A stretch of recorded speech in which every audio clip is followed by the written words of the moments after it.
Hey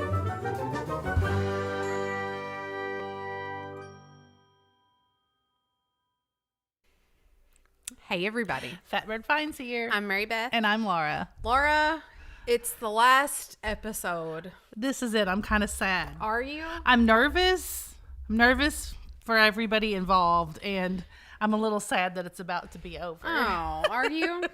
Just a little. So, yes, tonight... There's always another book, though. Tonight are the last few chapters of Frankenstein. Mm-hmm. This is the 11th and final episode of Frankenstein. We are going to be taking off the month of December, so no podcast in December, but that means you have from now until the end of December to let us know what you want to see us do next or what you want to see us read next. Yes. Yeah, you have some time to think about it. Yes. We should put up some sort of a poll, probably. Yeah, exactly. I think we should do a few just, random ones. Random what? Podcasts. Yeah, where we're just talking about whatever we want. Yeah. Yeah, that sounds good to me. So, Tales from the Put-Out Closet. If you're brand new, this is the 11th and final chapter. You probably will want to catch up at some point, but we're really glad that you're with us. We are doing this live on YouTube. If you are brand new and if you're listening to this podcast somewhere other than YouTube, we would love for you to come over and subscribe to our channel. We are very excited today. Laura and I have hit a small milestone on YouTube. We just got our 6,000th subscriber. That's hard to say. 6,000. It's a lot of syllables together. We had a bumpy year, and so it's great to get over that hurdle. It is. Yeah. Yeah, so we're really excited and we're really thankful to all of you who have hit that subscribe button. We wouldn't be able to have nearly as successful of a channel without you. So thank you all so much. Shall we just jump into it? Shall we recap? I think we should recap because I think a few, it's been really touch and go with notifications lately. So I feel like we should stall with a recap here for just a minute or two and see who else might want to join us. Okay, so from what I can remember from the last time, so Victor, bless his heart, was confronted by the monster again. The monster's, so Victor destroys the bride. The monster comes in and confronts him. The monster's like, what the hell? Are we calling him a monster? Oh, Lil Frank. Lil Frank comes in and he's like, okay, so Jamie is like, I need my Lil Frank shirt. I tried to upload that shirt 3 times to Teespring. I made it. And I posted it on Instagram that I had made it. And then I realized that it had been taken down. So for some reason, it got like a content strike on it on Teespring. And I've emailed them to be like, what's wrong with my shirt? All it says is Team Lil Frank. That's all it says. I think you got it though. I think it was the little YouTube logo. Yeah, so at the bottom I did put Fatbird Finds with the little YouTube emblem, but I mean, come on, man. So I don't know. Anyway, I'm trying to get the Team Lil Frank. I've made it. I just have to. Maybe we should just take the YouTube logo off of it. And Yeah. Just let it say Fatbird Finds under there. I know. Because it's up for a podcast too. Maybe I'll try again tomorrow. Anyway. So I want a shirt. Okay, so the monster Lil Frank comes in and confronts Victor. He's like, what have you done? And then Victor's like, I'm not doing it. I am not making you a bride. I am not doing it. And Lil Frank's like, okay, but I'll see you again on your wedding night. Yeah. Victor. Damn. Yeah. And just leaves. I mean, it was pretty bold. It's like mic drop. Yeah. Yeah. But then, I mean, you've left out the most harrowing and important part is that he killed. Well, I hadn't got there yet. Oh.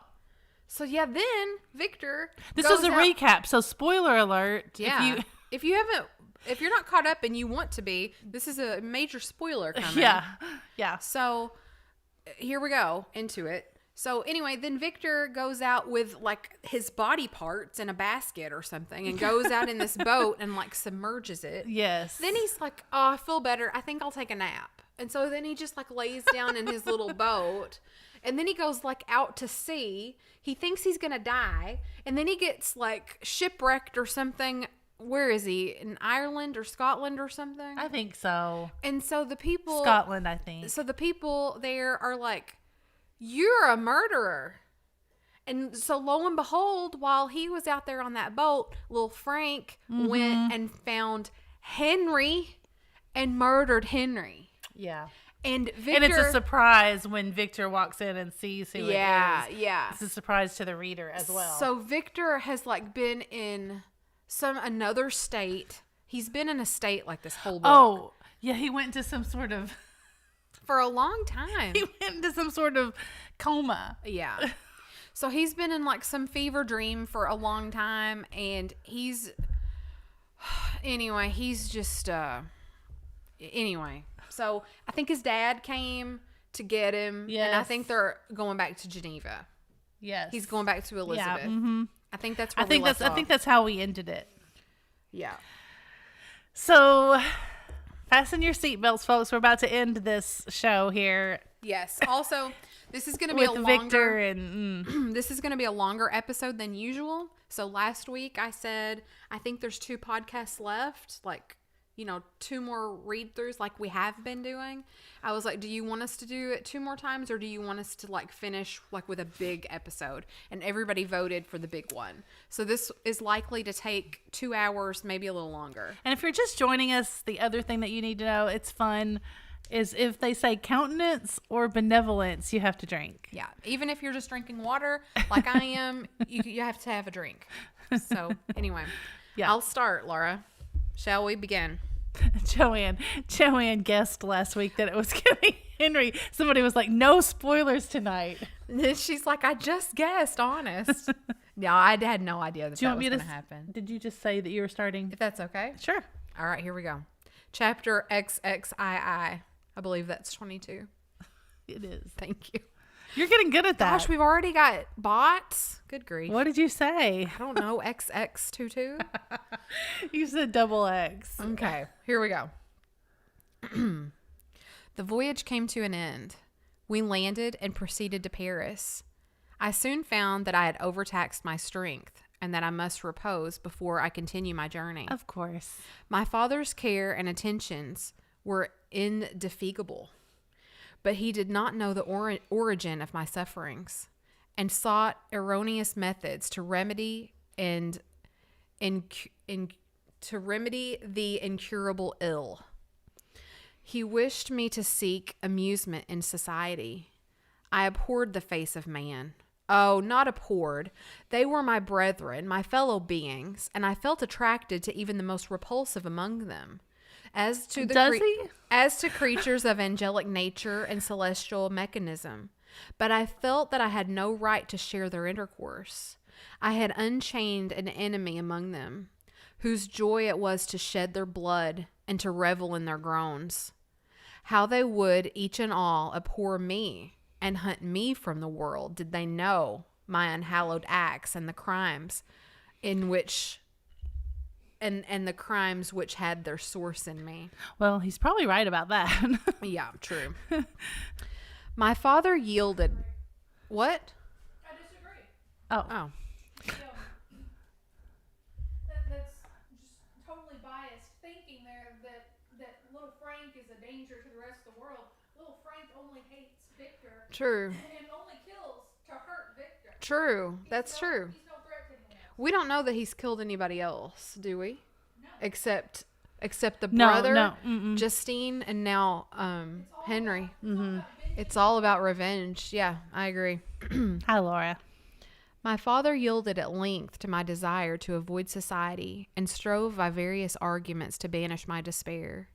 Sometimes he thought that I felt deeply the degradation of being obliged to answer a charge of murder, and he endeavored to prove me to the futility of pride. Alas, my father, said I, how little do you know me? Human beings, their feelings and passions would indeed be degraded if such a wretch as I felt pride. Justine, poor unhappy Justine, was as innocent as I, and she suffered the same charge. She died for it, and I am the cause of this. I murdered her. William, Justine, and Henry, they all died by my hands. My father had often during my imprisonment heard me make the same assertion. When I thus accused myself, he sometimes seemed to desire an explanation, and at others he appeared to consider it as the offspring of delirium, and that during my illness some idea of this had presented itself to my imagination, the remembrance of which I preserved in my convalescence. I avoided explanation and maintained a continual silence concerning the wretch I had created. I had a persuasion that I should be supposed mad, and this in itself would forever have chained my tongue. But besides, I could not bring myself to disclose a secret which would fulfill my hearer with consternation, that's hard to say, and make fear and unnatural horror the inmates of his breast. I checked, therefore, my impatient thirst for sympathy, and was silent when I would have given the world to have confided that fatal secret. Yet still words like those I have recorded would burst uncontrollably from me. I could offer no explanation of them, but their truth in part relieved the burden of my mysterious woe. Well, yeah, I'm surprised. He's very selfish. I'm surprised that just to make himself feel better, he hasn't told his dad. I know. I'm just really kind of surprised by that. I know. He would feel probably tons better if he just told somebody. Upon this occasion, my father said, with an expression of unbounded wonder, "My dearest Victor, what infatuation is this? My dear son, I entreat you to never make such an assertion again." "I am not mad," I cried energetically. "The sun and the heavens..." Although he's been in some sort of mad fit or psychiatric state. "The sun and the heavens who have viewed my operations can bear witness of my truth. I am the assassin of those most innocent victims. They died by my... I don't know that word. Machinations? Machinations? That's a great word. They died by my machinations. 1,000... What? Someone said the poor captain has had to listen to all of this. Yeah, really. 1,000 times I would have shed my own blood, drop by drop, to have saved their lives. But I could not, my father. Indeed, I could not sacrifice the whole human race. The conclusion of this speech convinced my father that my ideas were deranged, and he instantly changed the subject of our conversation and endeavored to alter the course of my thoughts. He wished as much as possible to obliterate the memory of the scenes that had taken place in Ireland, and never alluded to them or suffered me speak of my misfortunes. As time passed away, I became more calm. Misery had her dwelling in my heart, but I no longer talked in the same incoherent manner of my own crimes. Sufficient for me was the consciousness of them. By the utmost self-violence, I curbed the imperious voice of wretchedness, which sometimes desired to declare itself for the whole world, and my manners were calmer and more composed than they had been since my journey to the Sea of Ice. A few days before we left Paris, on our way to Switzerland, I received the following letter from Elizabeth. Oh. So here we have a letter from Elizabeth. He's received it out when he was at sea? He received it before he left Paris on the way to Switzerland. Okay, and listen to how the salutation on the letter begins. "My dear friend, comma." That is yeah. I know how she feels. Well, yeah, I mean, she barely knows him at this point. Yeah, so here's Elizabeth's letter. "My dear friend, it gave me the greatest pleasure to receive a letter from my uncle dated at Paris. You are no longer at a formidable distance, and I may hope to see you in less than a fortnight. My poor cousin, how much you have suffered. I expect to see you looking even more ill than when you quitted Geneva. This winter has passed more miserably, tortured as I have been by anxious suspense. Yet I hope to see peace in your countenance, and to find that your heart is not totally void of comfort and tranquility. Tortured I have been by anxious suspense." I bet she has. I bet. Can you imagine? That's the understatement of the year. Your fiance leaves and you have absolutely no idea what's going on with them, and you don't hear from them for like months and months and months. It's crazy. She continues. Yet I fear that the same feelings now exist that made you so miserable a year ago, even perhaps augmented by time. I would not disturb you at this period when so many misfortunes weigh upon you. But a conversation that I had with my uncle previous to his departure renders some explanation necessary before we meet. Explanation, you may possibly say. What can Elizabeth have to explain? If you really say this, my questions are answered, all my doubts satisfied. But you are distant from me, and it is possible that you may dread and yet be pleased with this explanation. And, in a probability of this being the case, I dare not any longer postpone writing that during your absence I have wished often to express to you, but have never had the courage to begin. Gosh, spit it out, Elizabeth. Spit it out. Now I'm anxious. You well know, Victor, that our union had been the favorite plan of your parents ever since our infancy. We were told this when we were young, and taught to look forward to it as an event that would certainly take place. We were affectionate playfellows during childhood, and I believe dear and valued friends to one another as we grew older. But as brother and sister often entertain a lively affection toward each other without desiring a more intimate union, may not such also be our case? Okay. Tell me.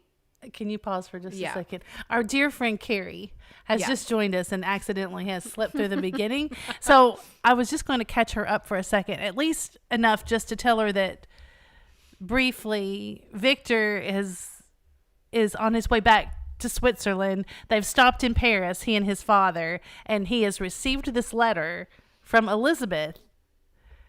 And she just couldn't wait another minute to write to him, even though he's about a fortnight away from her. Yep. So, and now she's somebody said, is she going to tell him to F off? Yeah, really.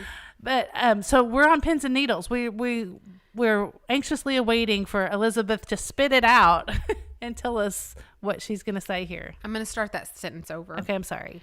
But as brother and sister often entertain a lively affection toward each other without desiring a more intimate union, may not such also be our case? Uh-oh. Tell me, dearest Victor, answer me, I conjure you, by our mutual happiness with simple truth, do you not love another? Ha. Right? Yeah. That's what I would think too. Exactly. He's You tell off, him, Elizabeth. He's off whining and dining some other bitch. Or master. Or sir. But, I mean, you'd have to think so. Yeah. You'd have to think so. Yeah. Yeah. He's Brokeback Mountaining out there with Henry. I mean, you'd have to think so. You never even used that fishing pole. But, I mean, poor Elizabeth. Yeah. Right? Yeah. Oh, my God. And she's like, don't come back until we get this straight. Yeah. Yeah. You have traveled. You have spent several years of your life at Ingolstadt, and I confess to you, my friend, that when I saw you last autumn, so unhappy, flying to solitude from the society of every creature, I could not help supposing that you might regret our connection, and believe yourself bound in honor to fulfill the wishes of your parents, although they opposed themselves to your inclinations. But this is false reasoning. I confess to you, my friend, that I love you, and that in my airy dreams of futurity, you have been my constant friend and companion. But it is your happiness I desire as well as my own. When I declare to you that our marriage would render me eternally miserable unless it were the dictate of your own free choice, even now I weep to think that, borne down as you are by the cruelest misfortunes, you may stifle by the word honor all hope of that love and happiness which would alone restore you to yourself. I, who have been so disinterested in affection for you, may increase your miseries tenfold by being an obstacle to your wishes. Ah, Victor, be assured that your cousin and playmate has too sincere a love for you to not be made miserable by this supposition. By this supposition. She's happy, my friend. She's trying to be the martyr. She's saying, go on. If you don't want me, go on and be happy with somebody else. Be happy, my friend, and if you obey me at this one request, remain satisfied that nothing on earth will have the power to interrupt my tranquility. Do not let this letter disturb you. Do not answer tomorrow or the next day or even until you come, if it will give you pain. My uncle will send me news of your health, and if I see but one smile on your lips when we meet, occasioned by this or any other exertion of mine, I shall need no other happiness. Elizabeth. Well, Elizabeth. Yeah. She handled that much better than I would have. Me too. I would have been like, just don't even come home. She was very eloquent. Yeah. This letter revived. You okay? I just wonder if Mary Shelley wanted to give that speech to somebody else in her life. Maybe. This letter revived in my memory what I had before forgotten, the threat of the fiend. I will be with you on my wedding night. Oh, he's forgotten that conveniently up until this point. You need to remember that always. Such was my sentence, and on that night would the demon employ every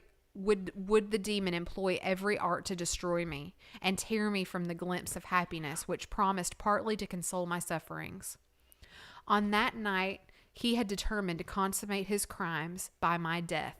Well, be it so. A deadly struggle would then assuredly take place, in which, if he were victorious, I should be at peace, and his power over me be at an end. What were you going to say? I'm just trying not to make any spoiler predictions, but I mean, come on. Does it not cross his mind that maybe it's not, it's not killing Victor that's going to be the ultimate. Yeah. Yeah. If he were vanquished, I should be a free man. Alas, what freedom! Such as the peasant enjoys when his family have been massacred before his eyes, his cottage burnt, his lands laid waste, and he is turned adrift, homeless, penniless, and alone, but free. Such would be my liberty, except that in my Elizabeth I possessed a treasure. Alas, balanced by these horrors of remorse and guilt, which would pursue me until death. Sweet and beloved Elizabeth, I read and reread her letter, and some softened feeling stole into my heart, and dared to whisper, I can't say that. Paradisical? I guess. I mean, yeah, it's based on the word paradise. Right. Yeah, I'm not sure. I've never heard anybody say that word. I haven't either. That's awesome. That's a really old word. I'm sure I'm not saying it right. And dared to whisper paradisical dreams of love and joy. But the apple was already eaten, and the angel's arm barred to drive me from all hope. Yet I would die to make her happy. If the monster executed his threat, death was inevitable. Yet again I considered whether my marriage would hasten my fate. My destruction might indeed arrive a few months sooner. But if my torturer should suspect that I postponed it, influenced by his menaces, he would surely find other and perhaps more dreadful means of revenge. He had vowed to be with me on my wedding night, yet he did not consider that threat as binding him to peace in the meantime. For as if to show me that he was not yet satiated with blood, he had murdered Clerval immediately after the inunication of his threats. I resolved, therefore, that if my immediate union with my cousin could conduce either of hers or my father's happiness, my adversary's designs against my life would not retard in a single hour. In this state of mind, I wrote to Elizabeth. My letter was calm and affectionate. My dear beloved girl, I said, little happiness remains for us on earth. Yet all that I may do one day. What? I'm just shaking my head at Victor. I'm just like, oh my God. Yet all that I may one day enjoy is centered in you. Chase away your idle fears. To you alone I consecrate my life and my endeavors for contentment. I have one secret, Elizabeth, a dreadful one. When revealed to you, it will chill your frame with horror. And then, far from being surprised at all, far from being surprised at my misery, you will only wonder that I survive what I have endured. I will confide this tale of misery and terror to you the day after our marriage shall take place. For my sweet cousin, there must be perfect confidence between us. But until then, I conjure you, do not mention or allude to it. This I most earnestly entreat, and I know you will comply.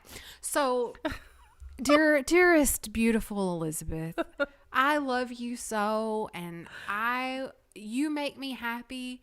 But I do have to tell you, there is this one thing about me that will horrific thing. Absolutely chill you to your bones.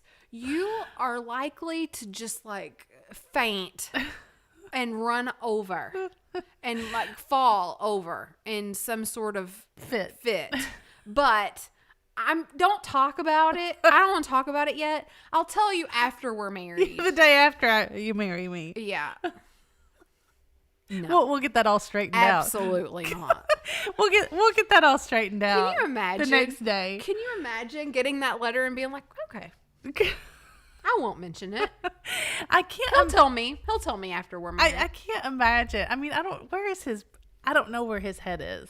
Like, why would you want? I mean, you would have to put the wedding off, for God's sake. Like, what if I sent you a text and I was like, Laura, I really have to tell you something. It is really something.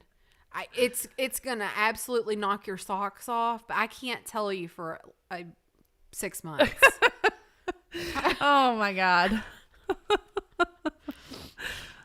I just can't. In about a week after the arrival of Elizabeth's letter, we returned to Geneva. The sweet girl welcomes me with warm affection, yet tears were in her eyes as she beheld my emaciated frame and feverish cheeks.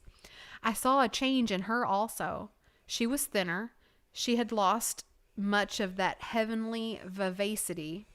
I can't. No, you said it right. Vivacity that had before charmed me, but her gentleness and soft looks of compassion made her a more fit companion for one blasted and miserable as I was. Is this like some sort of backhanded compliment? Like, does he dare to make some sort of statement about the way she looks? She's a little thinner. God. Good grief. Lord. The tranquility which I now enjoy did not endure. Memory brought madness with it. And when I thought of what had passed, a real insanity possessed me. Sometimes I was furious and burnt with rage, sometimes low and despondent. I neither spoke nor looked at anyone, but sat motionless, bewildered by a multitude of miseries that overcame me. So he's just like sitting in a corner, like just staring at a wall. Oh, God. Elizabeth, you can do so much better. They're saying we need Team Little Frank and Run Elizabeth shirts. Yeah. I'll work on that tomorrow. Elizabeth alone had the power to draw me from these fits. Her gentle voice would soothe me when transported by passion and inspire me with human feelings when sunk in torpor. She wept with me and for me. When reason returned, she would remonstrate and endeavor to inspire me with resignation. It is well for the unfortunate to be resigned, but for the guilty there is no peace. The agonies of remorse poison the luxury there is otherwise sometimes found in indulging the excess of grief. Soon after my arrival, my father spoke of my immediate marriage with Elizabeth. I remained silent. Have you then some other attachment? Oh. None on earth. Oh, so his dad's calling him out. Yeah, his dad's like... He's like, well, what's the holdup? Yeah. Then? You got another piece on the side?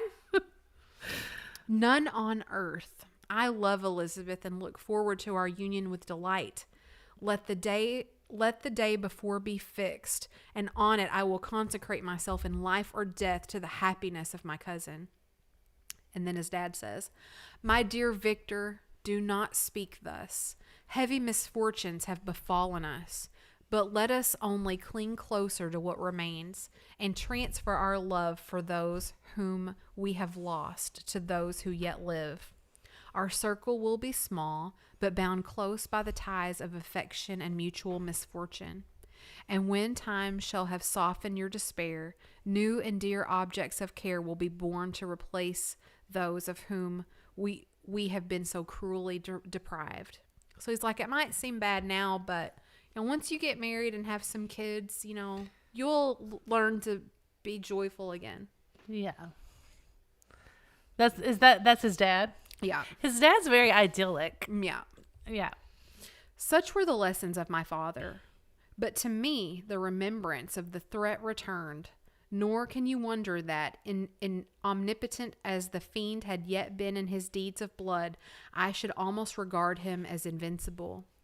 And that when he pronounced the words, I shall be with you on your wedding night, I should regard the threatened fate as unavoidable.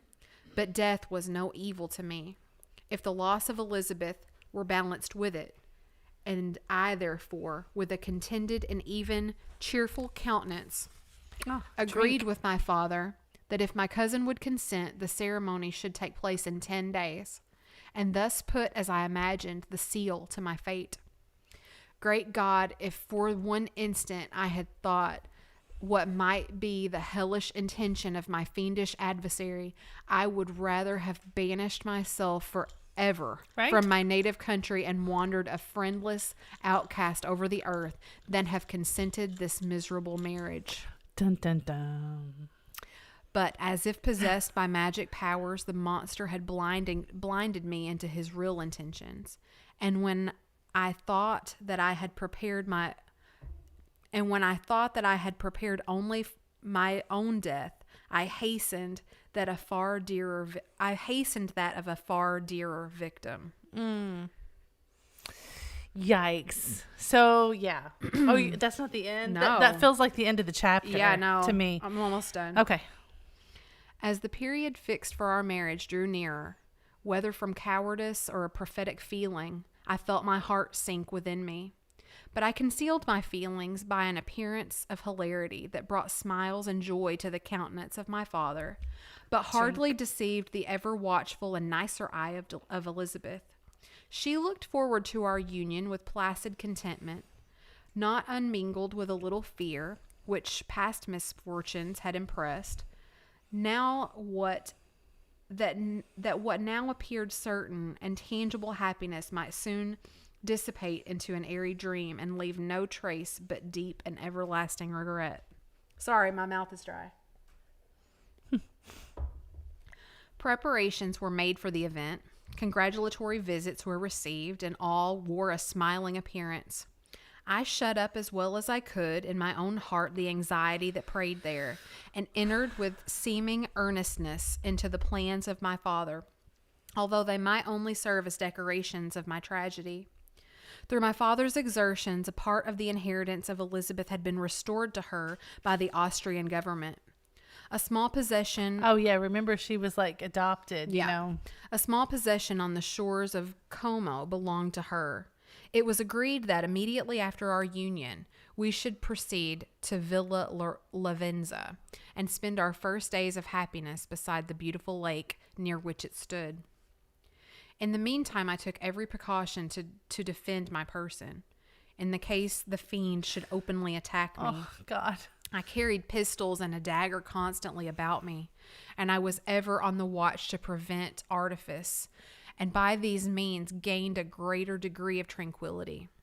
Indeed, as the period approached, the threat disappeared more into a delusion, not to be regarded as worthy to disturb my peace, while the happiness I hoped for in the marriage wore a greater appearance of certainty, as the day fixed for his solemnization drew nearer, and I heard it continually spoke of as an occurrence which no accident could possibly prevent. That was a long sentence. Yeah. Elizabeth seemed happy. My tranquil demeanor contributed greatly to her calm mind. But on the day that was to fulfill my wishes and my destiny, she was melancholy. I bet she was. I bet she was. Because she's like, I'm about to marry this dude, and there's something about him that he hasn't told me. There's some big horrible secret. Does he have an additional body part? Does he have? Am I gonna find out later? What? Yeah. Yeah. Exactly. Oh. Sorry, I lost my place. She was melancholy, and yeah. But on the day that was to fulfill my wishes and my destiny, she was melancholy, and to a presentiment and a presentiment of evil pervaded her, and perhaps she also thought of the dreadful secret which I had promised to reveal to her on the following day. Maybe so. You think? My father was, in the meantime, overjoyed, and in the bustle of preparation only recognized in the melancholy of his niece the diffidence of a bride. Yeah. Oh, she's just got cold feet. After the ceremony was performed, a large party assembled at my father's, but it was agreed that Elizabeth and I should commence our journey by water, sleeping that night at Evian, and continuing our voyage the following day. The day was fair, the wind was favorable. All smiled on our nuptial.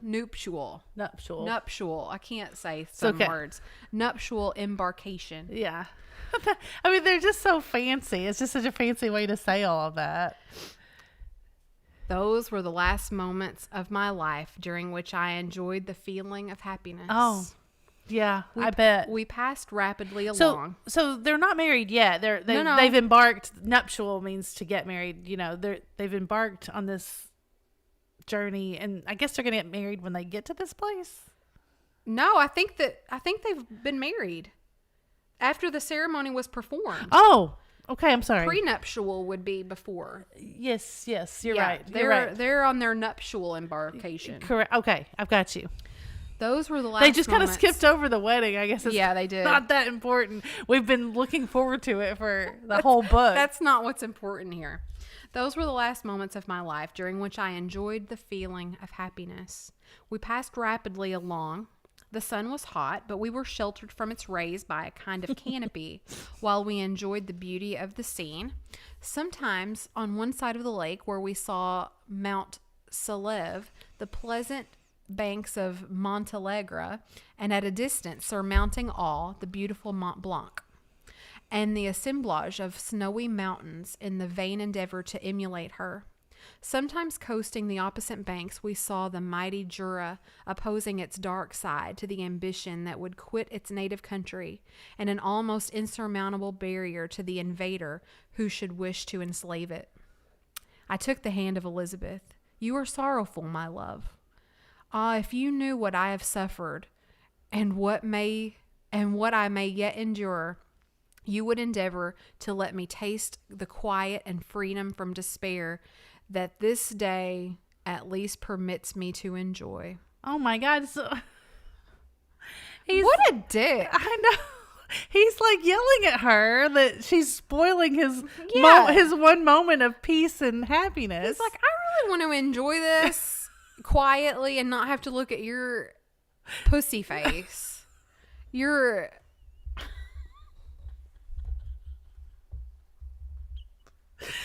I think that we've got to find some sort of reconciliation with our feelings about Victor. We've got to give him some sort of something. Be happy, my dear Victor, replied Elizabeth.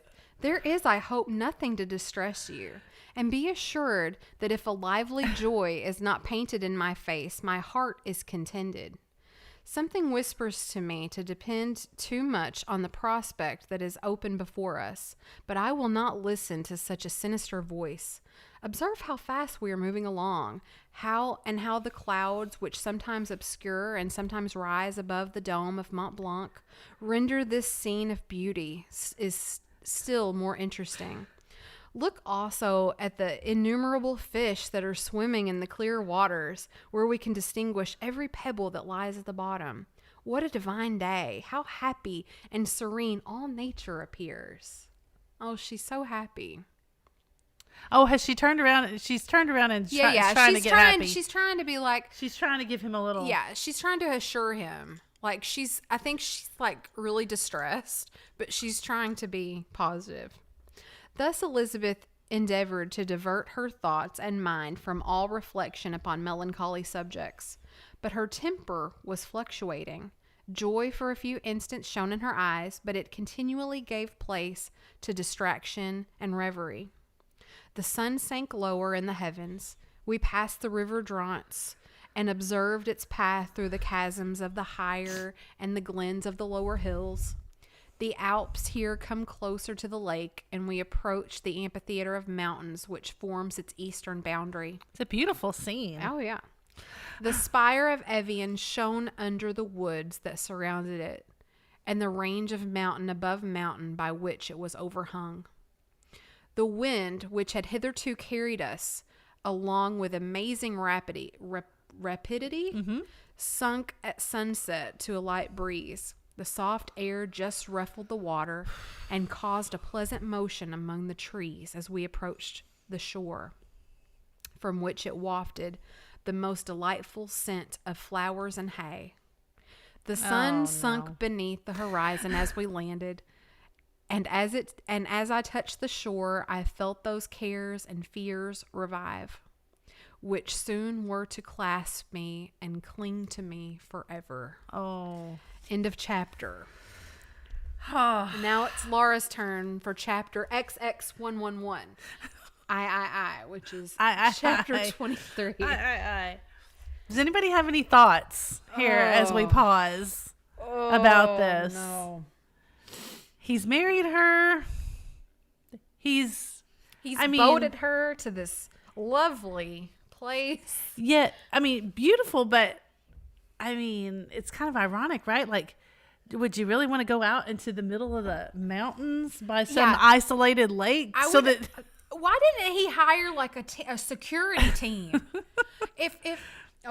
So if I knew somebody was coming after me on my wedding night, I would like hire all of the hillbillies I know with guns and all sorts of things. Joey's like, I don't want her to die. Yeah, right? I know. I would call every person I know with a gun and be like, look, I need you to come over. I need you to protect me. Somebody is coming. I need to have a night with my wife. We need to consummate this marriage, and I need you to protect my ass because somebody's coming. Yeah. Yeah. There's several things he could have done besides just, show up there and sit. Yeah. I mean, right? He doesn't even have his dear Henry to like try to protect him. Yeah. I just don't understand. Chapter XXII. Chapter 23. Here we go, folks. Oh, no. It was 8 o'clock. It was 8 o'clock when we landed. We walked for a short time on the shore, enjoying the transitory light, and then retired to the inn and contemplated the lovely scene of waters, woods, and mountains, obscured in darkness, yet still displaying their black outlines. The wind, which had fallen in the south, now rose with great violence in the west. The moon had reached her summit in the heavens and was beginning to descend. The clouds swept across it swifter than the flight of the vulture and dimmed her rays, while the lake reflected the scene of the busy heavens, rendered still busier by the restless waves that were beginning to rise. Suddenly a heavy storm of rain descended. Oh, no. I had been calm during the day, but so soon as night obscured the shapes of objects, 1,000 fears arose in my mind. I was anxious and watchful. While my right hand grasped a pistol, which was hidden in my bosom, every sound terrified me, but I resolved that I would sell my life dearly and not shrink from the conflict until my own life or that of my adversary was extinguished. Elizabeth observed my agitation for some time in timid and fearful silence. Yeah, what does she think? He's like, okay, they're like in their little love cottage, and he's over there like holding a pistol, like looking out the windows, and she's just like, what? Okay, yeah. Okay, so for some time, yeah, she observed my agitation for some time in timid and fearful silence, but there was something in my glance which communicated terror to her, and trembling she asked, "What is it that agitates you, my dear Victor? What is it that you fear?" "Oh, peace, peace, my love," replied I. It's okay. "This night and all will be safe, but this night is dreadful, very dreadful." God. Just tell her. I passed an hour in this state of mind when suddenly I reflected how fearful the combat which I momentarily expected would be to my wife, and I earnestly entreated her to retire, resolving not to join her until I had obtained some knowledge as to the situation of my enemy. So he sent her off to bed alone. You need to be with her every second. She left me, and I continued some time walking up and down the passages of the house and inspecting every corner that might afford a retreat to my adversary. He's outside, and she's in the little love cottage asleep. But I discovered no What a trace of moron. him, and was beginning to conjecture that some fortunate chance had intervened to prevent the execution of his menaces. Of course, that's what Victor would do. You know, he's like hoping that he's not going to show up. Oh, he's not coming. When suddenly... He was just kidding. When suddenly I heard a shrill and dreadful scream. Son of a bitch. You left her in the house? It came from the room into which Elizabeth had retired. As I heard it, the whole truth rushed into my mind. My arms dropped. The motion of every muscle and fiber was suspended. I could feel the blood trickling in my veins and tingling in the extremities of my limbs. This state lasted but for an instant. The scream was repeated, and I rushed into the room. Son of a bitch. Great God! Why did I not then expire? Why am I here to relate the destruction of the best hope and the purest creature of earth? She was there, lifeless and inanimate, thrown across the bed, her head hanging down, and her pale and distorted features half covered by her hair. Yeah. Jamie's like, damn it, Victor, every single wrong move that can be made, he's gonna make it. Everywhere I turn, I see the same figure, her bloodless arms and relaxed form flung by the murderer on its bridal bier. Could I behold this and live? Alas, life is obstinate and clings closest where it is most hated. He's like, let me die. For a moment only did I lose recollection. I fell senseless on the ground. He fainted for God, just a minute. Jesus Christ. God. When I recovered, I found myself surrounded by the people of the inn. Their countenances... Please drink, everybody. God, I need a drink. Their Do we have wine?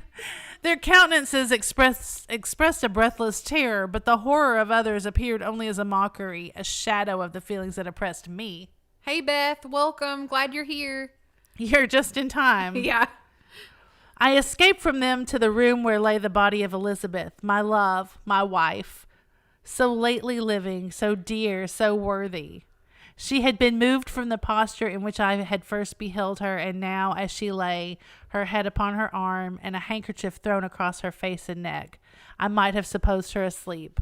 I rushed towards her and embraced her with ardor, but the deadly languor and coldness of the limbs told me that what I now held in my arms had ceased to be the Elizabeth whom I had loved and cherished. The murderous mark of the fiend's grasp was on her neck, and the breath had ceased to issue from her lips. Do you see what Carrie wrote? While I still hung over her in the agony of despair, I happened to look up. The windows of the room had before been darkened, and I felt a kind of panic on seeing the pale yellow light of the moon illuminate the chamber. The shutters had been thrown back, and with a sensation of horror not to be described, I saw at the open window a figure the most hideous and abhorred. Carrie says, it was all the blood rushing to his vagina that made him faint. And then Carrie said, Carrie, if he had a vagina, we wouldn't be in this predicament. Victoria wouldn't be this big of a dumbass. Agreed. Okay, so he sees this figure in the window. A grin was on the face of the monster. He seemed to jeer as with his fiendish finger he pointed towards the corpse of my wife. I rushed towards the window and, drawing a pistol from my bosom, fired, but he eluded me, leapt from his station, and running with the swiftness of lightning, plunged into the lake. Wow. The report of the pistol brought a crowd into the room. I pointed to the spot where he had disappeared, and we followed the track with boats. Nets were cast, but in vain. After passing several hours, we returned hopeless, most of my companions believing it to have been a form conjured up by my fancy. I want to know if they think that it's a fit of his. Yeah. I want to know if these people know that he's just been like acquitted of murder, accused of murder. Yeah, I doubt it. In another country. Little do they know. There is no, 2020 He's or like whatever. a possible felon. After having landed, they proceeded to search the country, parties going in different directions among the woods and vines. Bye, Angela. Bye, Angela. I attempted to accompany them and proceeded a short distance from the house, but my head whirled around. My steps were like those of a drunken man. I fell at last in a state of utter exhaustion. A film covered my eyes, and my skin was parched with the heat of fever. Jesus. My God. God, he's such a... In this state, I was carried back and placed on a bed, hardly conscious of what had happened. My eyes wandered around the room as if to seek something that I had lost. After an interval, I arose and, as if by instinct, crawled into the room where the corpse of my beloved lay. There were women weeping around, and I hung over it and joined my sad tears to theirs. All this time, no distinct idea presented itself to my mind, but my thoughts rambled to various subjects, reflecting confusedly on my misfortunes and their cause. I was bewildered, in a cloud of wonder and horror. The death of William, the execution of Justine, the murder of Clerval, and lastly of my wife. Even at that moment, I knew not that my only remaining friends were safe from the malignity of the fiend. My father even now might be withering under his grasp, and Ernest might be dead at his feet. Yeah. This idea made me shudder and recalled me to action. I started up and resolved to return to Geneva with all possible speed. There were no horses to be procured, and I must return by the lake, but the wind was unfavorable and the rain fell in torrents. However, it was hardly morning, and I might reasonably hope to arrive by night. I hired men to row and took an oar myself, for I had always experienced relief from mental torment in bodily exercise. All he had to do was show little Frank compassion from the beginning. Show him some love and take care of him. That's all he had to have done. Instead, he just ran away. Gosh. But the overflowing misery I now felt and the excess of agitation that I endured rendered me incapable of any exertion. Of course, he can't even row the boat. No. I threw down the oar and, leaning my head upon my hands, gave way to every gloomy idea that arose. If I looked up, I saw scenes which were familiar to me in my happier time, and which I had contemplated but the day before in the company of her who was now but a shadow and a recollection. Tears streamed from my eyes. The rain had ceased for a moment, and I saw the fish play in the waters as they had done a few hours before. They had then been observed by Elizabeth. Nothing is so painful to the human mind as a great and sudden change. The sun might shine or the clouds might lower, but nothing could appear to me as it had done the day before. A fiend had snatched from me every hope of future happiness. No creature had ever been so miserable as I was. No, so frightful an event is single in the history of man. Yeah, Carrie's like, oh, little Frank gonna pop out of the water like the Loch Ness Monster. Or like Jason Voorhees. Ugh, yeah. But why should I dwell upon the incidents that followed this last overwhelming event? Mine has been a tale of horrors. I have reached their acme, and what I must now relate can be but tedious to you. So he's like, I've told you the worst crap. Know that one by one my friends were snatched away, and I was left desolate. My own strength is exhausted, and I must tell in a few words what remains of my hideous narration. I arrived at Geneva. My father and Ernest yet lived, but the former sunk under the tidings that I bore. he had to tell them what happened. I see him now, excellent and venerable old man. His eyes wandered in vacancy, for they had lost their charm and their delight. His Elizabeth, his more than daughter, whom he doted on with all that affection which a man feels, who in the decline of life, having few affections, clings more earnestly to those that remain. Cursed be the fiend that brought misery on his gray hairs, and doomed him to waste in wretchedness. He could not live under the horrors that were accumulated around him. The springs of existence suddenly gave way. He was unable to rise from his bed, and in a few days he died in my arms. Y'all. Oh my God. Good God Almighty. What then became of me? I know not. I lost sensation, and chains and darkness were the only objects that pressed upon me. Sometimes, indeed, I dreamt that I wandered in flowery meadows and pleasant vales with the friends of my youth, but I awoke and found myself in a dungeon. Melancholy followed, but by degrees I gained a clearer conception of my miseries and situation, and was then released from my prison. For they had called me mad, and during many months, as I understood, a solitary cell had been my habitation.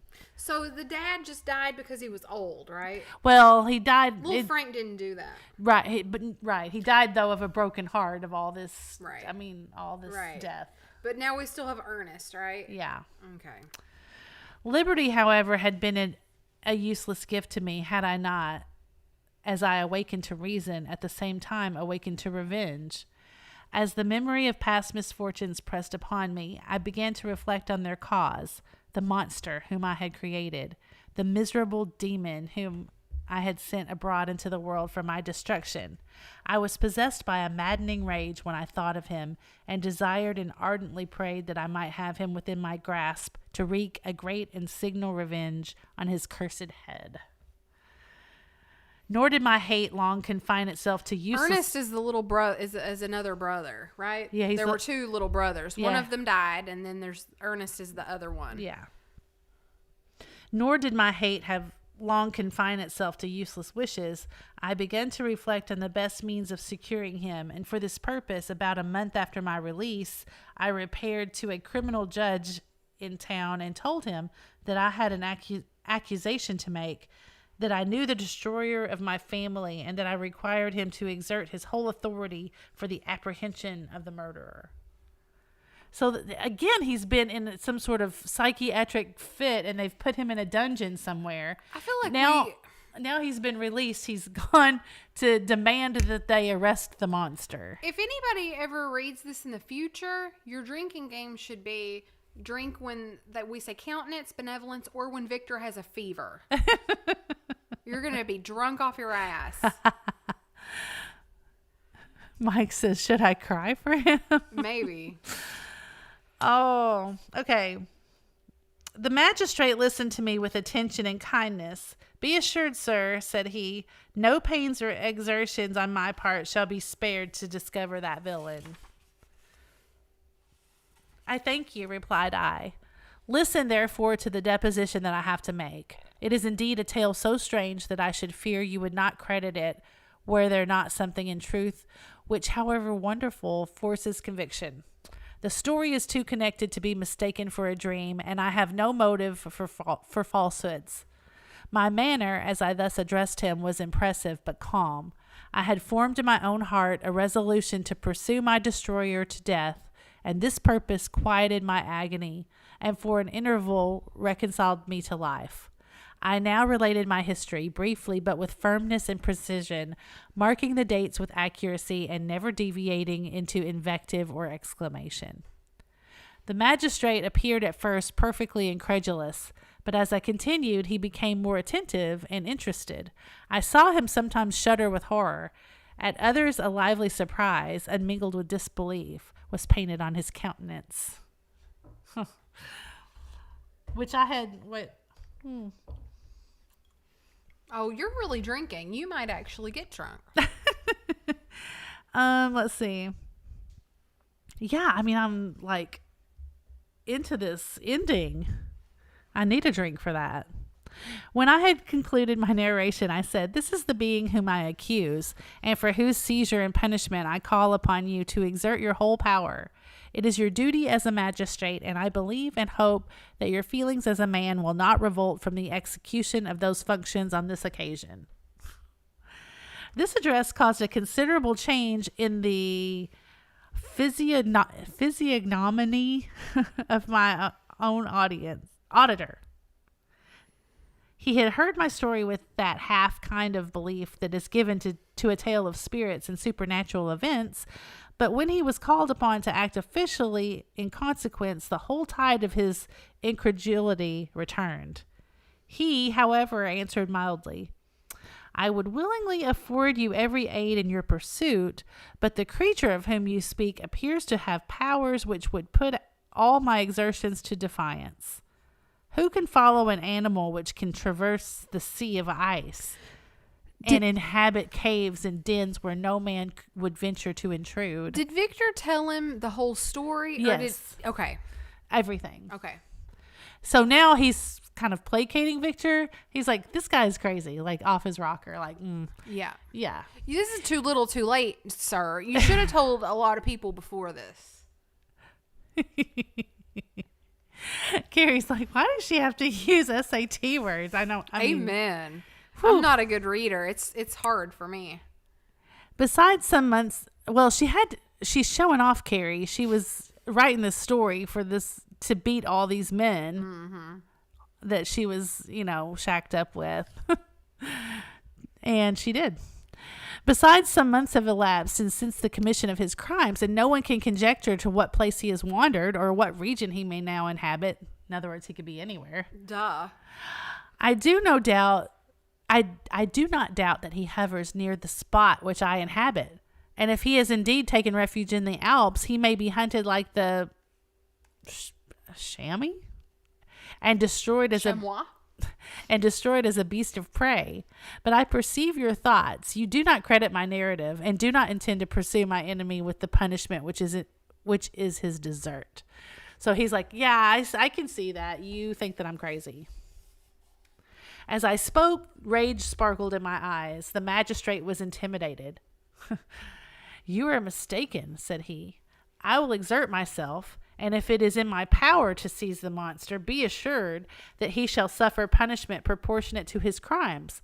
But I fear, from what you have yourself described to be his properties, that this will prove impracticable, and thus, while every proper measure is pursued, you should make up your mind to disappointment."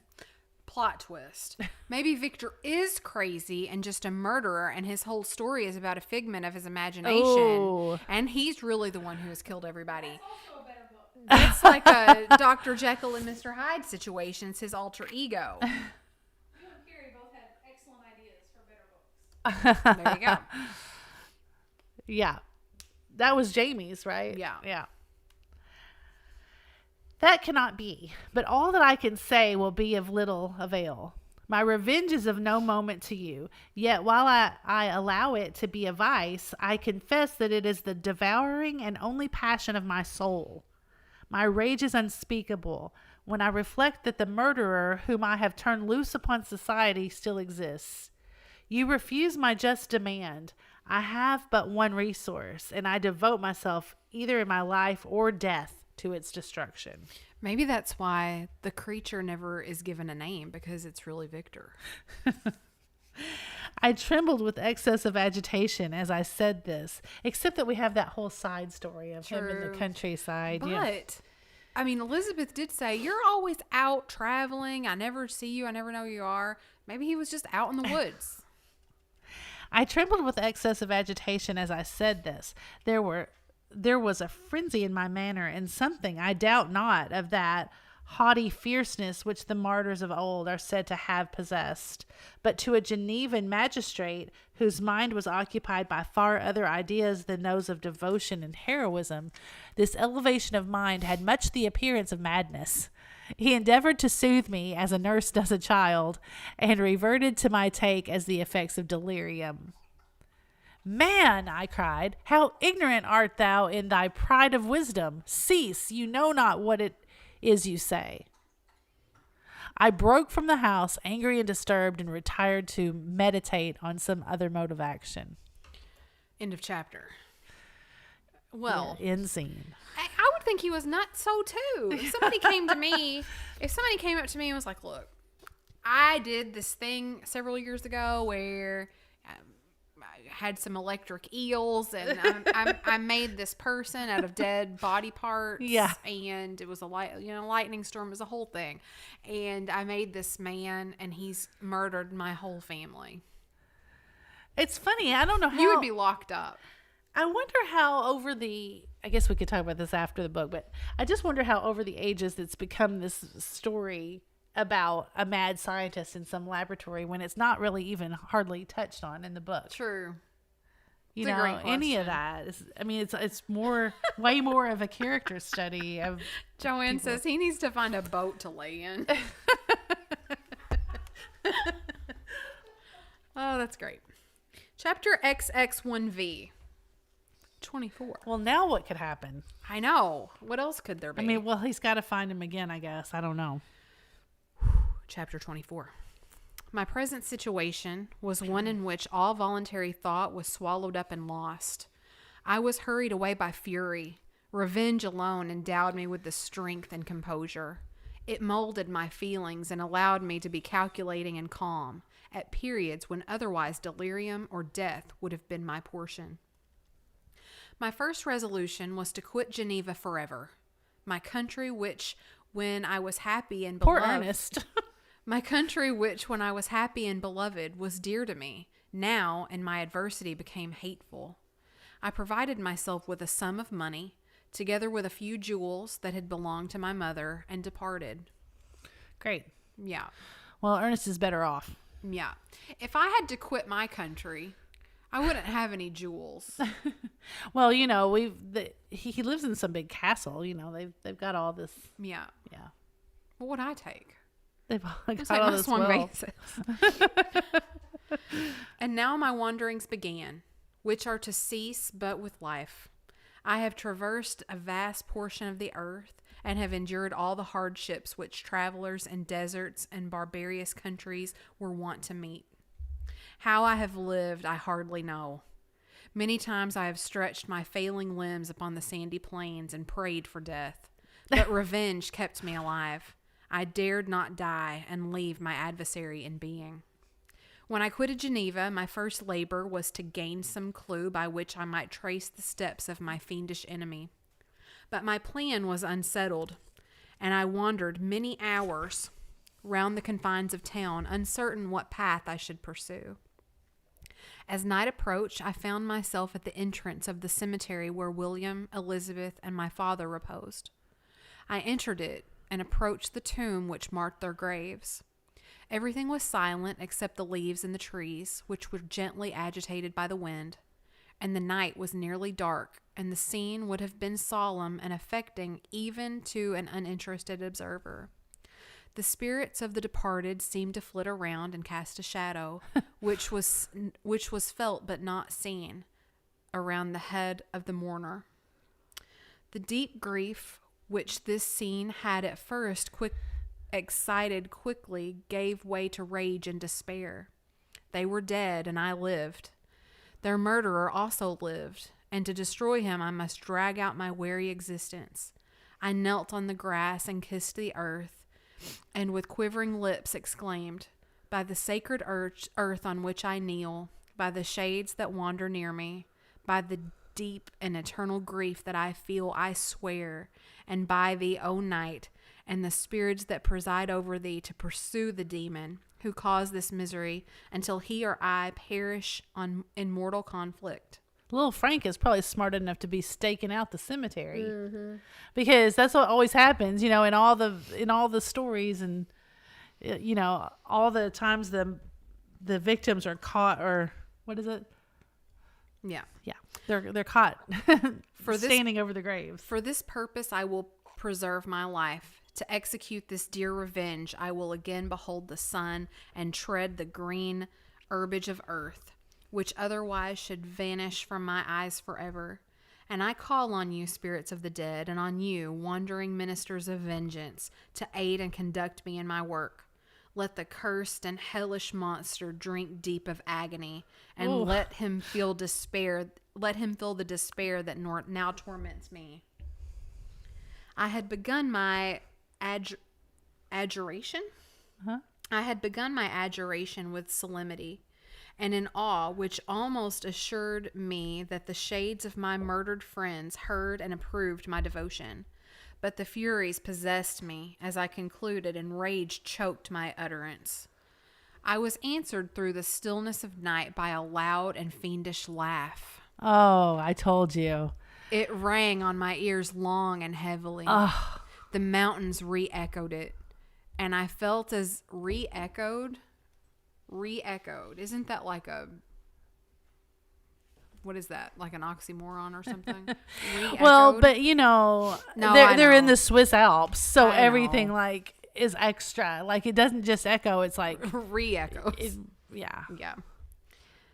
It rang on my ears long and heavily. The mountains re-echoed it, and I felt as if all hell surrounded me by mockery God. and laughter. That would be so scary. Yeah. Cause you know, like you've seen people yodel and stuff in the mountains. I So, don't say yodel.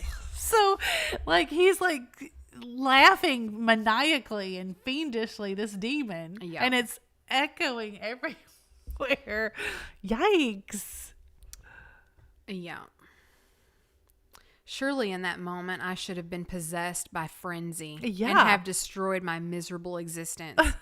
But now that my vow was heard and that I was reserved for vengeance, but now that my vow was heard and that I was reserved for vengeance, the laughter died away when a well-known and abhorred voice, apparently close to my ear, addressed me in an audible whisper. I am satisfied, miserable wretch. You have determined to live, and I am satisfied. Oh, I darted toward the spot from which the sound proceeded, but the devil eluded my grasp.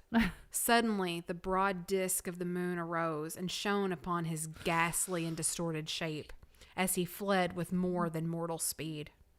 I pursued him, and for many months this has been my task. oh, Guided by a slight clue, I followed the windings of the Rhone, but vainly. The blue Mediterranean appeared, and by a strange chance I saw the fiend enter by night and hide himself in a vessel bound for the Black Sea. I took my passage in the same ship, but he escaped, I know not how.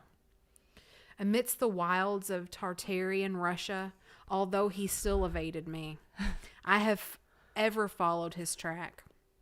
Sometimes the peasants, scared by his horrid apparition, informed me of his path. Sometimes he hid himself, who feared that if I lost all trace of him, I shall despair and die, left some mark to guide me. The snows descended on my head, and I saw the print of his huge step on the white plain. To your first entering on life, to whom care is new, and agony unknown, how can you understand what I have felt and still feel? Cold, want, and fatigue were the least pains which I was destined to endure.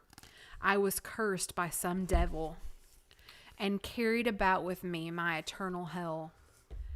Yet a good spirit of good followed and directed my steps, and when I most murmured, would suddenly extricate me from seemingly unsurmountable difficulties. Sometimes when nature, overcome by hunger, sunk under the exhaustion, a repast was prepared for me in the desert that restored and inspirited me. The fare was indeed coarse, such as the peasants of the country ate, but I will not doubt that it was set there by the spirits that I had invoked to aid me. Yeah, he's like invoking the spirit in the cemetery. Often when all was dry and the heavens cloudless and I was parched by thirst, a slight cloud a slight cloud would bedam the sky, shed the few drops that revived me and vanished.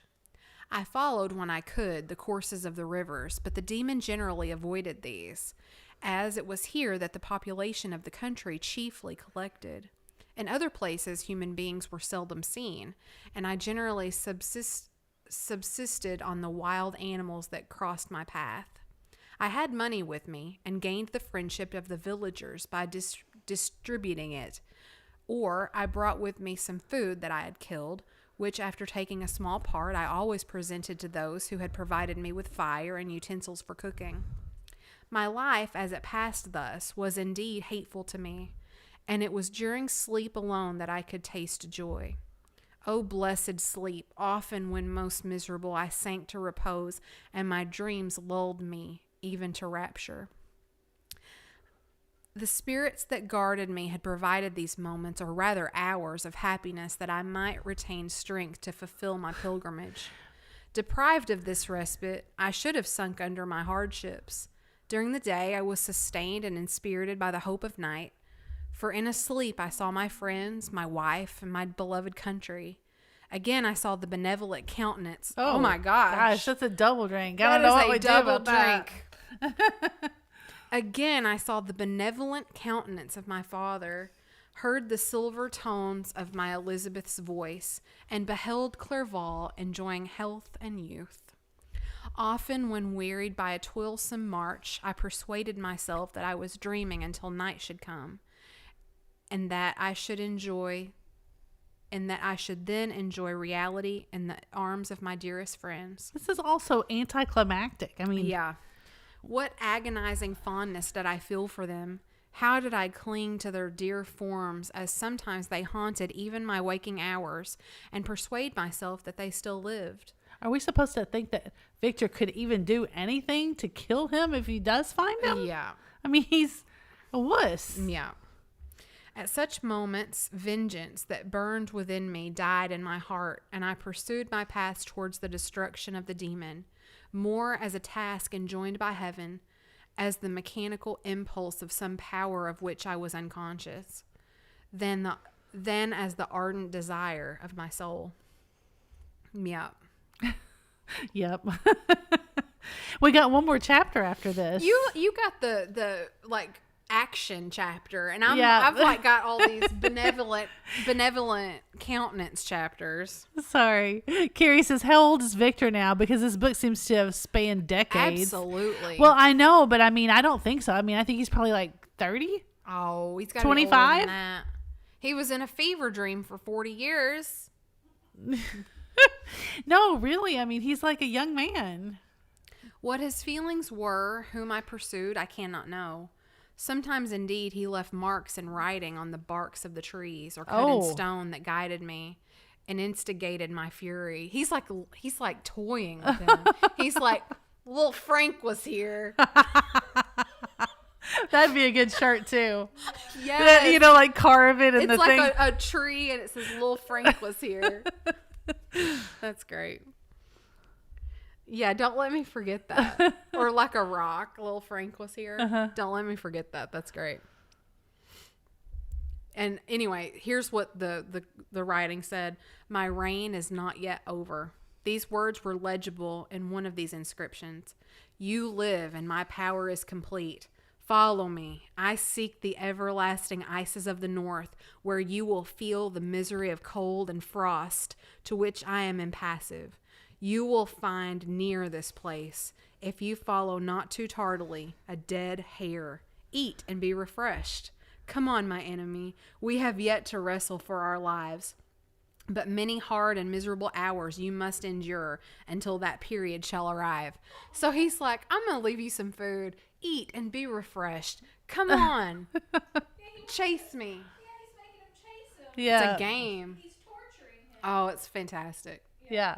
I am Team Little Frank all the way. Yes, Peggy. We often think about that. We often make reference to the fact that Mary Shelley is writing the hell out of this book at Oh, I about know. 18 years old. It's crazy. Scoffing devil. Again I vow vengeance. Again do I devote thee, miserable fiend, to torture and death. Never will I give up my search until he or I perish. And then with what ecstasy shall I join my Elizabeth and departed friends, who even now prepare for me the reward of my tedious toil and horrible pilgrimage. I want to know if he ate the rabbit. You guys think he ate the rabbit or just left it there? I don't know. He probably ate it. He probably did. Knowing him. As I still pursued my journey to the northward, the snows thickened and the cold increased in a degree almost too severe to support. The peasants were shut up in their hovels, and only a few... Oh, their hovels. Yeah, and only a few of the most hardy... I'm pretty hardy. And only a few of the most hardy ventured forth to seize the animals whom starvation had forced from their hiding places to seek for prey. The rivers were covered with ice, and no fish could be procured, and thus I was cut off from my chief article of maintenance. The triumph of my enemy increased with the difficulty of my labors. One inscription that he left was Oh, he's in still these doing words: it. Prepare, your toils only begin. Wrap yourself in furs and provide food, for we shall soon enter upon a journey where your sufferings will satisfy my everlasting hatred. He's just like fucking Dang. with him. Yeah. Oh my God. I love it. My courage and perseverance were invigorated by these scoffing words. Oh. I resolved not to fail in my purpose, and calling on heaven to support me, I continued with unabated fervor to traverse immense deserts until the ocean appeared at a distance and formed the utmost boundary of the horizon. He's trying to sound like some sort of a tough guy. I mean, Yeah. he can't even like... I mean... He would Jeez. faint if he like... Yeah. Yeah. Yeah. Jamie says, ever see those guys walking down the street screaming at nothing? That's Victor. Yeah. Oh, how unlike it was to the blue seasons of the South. Covered with ice, it was only to be distinguished from land by its superior wildness and ruggedness. The Greeks wept for joy when they beheld the Mediterranean from the hills of Asia and hailed with rapture the boundary of their toils. What is I he- did not weep, but I knelt down and with a full heart thanked my guiding spirit for conducting me in safety to the place where I hoped, notwithstanding my adversary's gibe, to meet and grapple with him. I just don't understand what's happening. Why? What do you mean? You're not paying attention? No, I am paying attention. Well, he's just all that romantic talk. He's like, oh, how my ancestors would have beheld this area or whatever. Oh, I mean, he just they lose me sometimes I know. in those big They lose me too. ramblings. Yeah. Some weeks before this period, I had procured a sledge and dogs, and thus traversed the snows with an inconceivable speed. I know not whether the fiend possessed the same advantages, but I found that, as before, I had daily lost ground in the pursuit. I now gained on him, so much that when I first saw the ocean, he was but 1 day's journey in advance, and I hoped to intercept him before he should reach the beach. How does he know that? I don't know, maybe from the clues he's finding? I guess so. Maybe he's turned into some sort of tracker. He's getting new skills along the way. He's the Daryl Dixon of of the Swiss Alps. Yeah. With new courage, therefore, I pressed on and in 2 days arrived at a wretched hamlet on the seashore. I inquired of the inhabitants concerning the fiend and gained accurate information. Oh, well, I guess that wasn't hard to do. Yeah. I think what he was talking about was he was like seeing the ocean and he's like, oh, thank God, it's not ice anymore. Okay. I think he's, Okay. I think that's what's happening.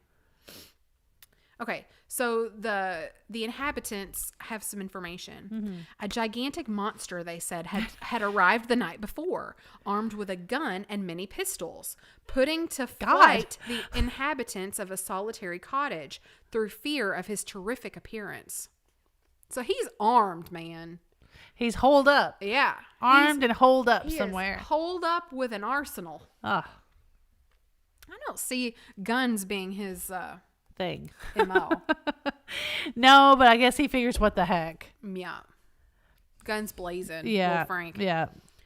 Don't let me forget the rock or the tree. Little Frank was here. That's y'all's job. Yeah, I got it. Okay.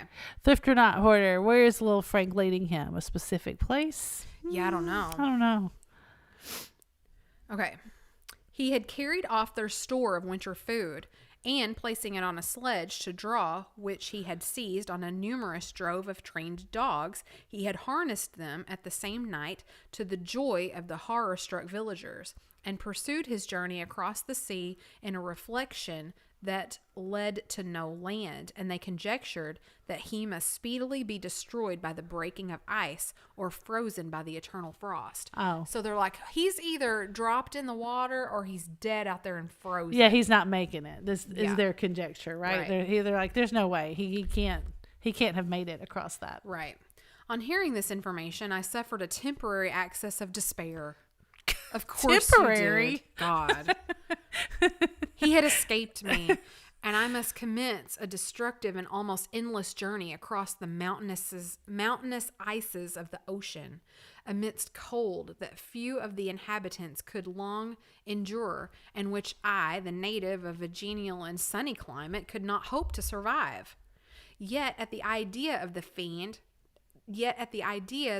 should live and be triumphant, my rage and vengeance returned, and like a mighty tide overwhelmed every other feeling.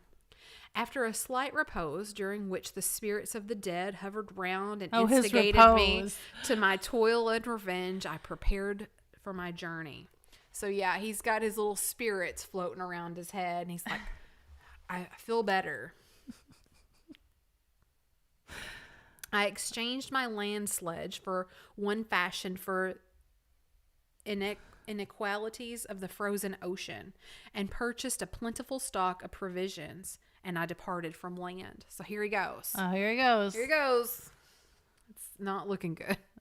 No. I cannot guess how many days have passed since then, but I have endured misery, which nothing but the eternal sentiment of a just retribution burning within my heart could have enabled me to support. I'm going to read that again. That was great. I cannot guess how many days have passed since then, but I have endured misery, which nothing but the eternal sentiment of just retribution burning within my heart could have enabled me to support. Good grief. Oh. Immense and rugged mountains of ice often burned up my passage, and I often heard the thunder of the ground sea, which threatened my destruction.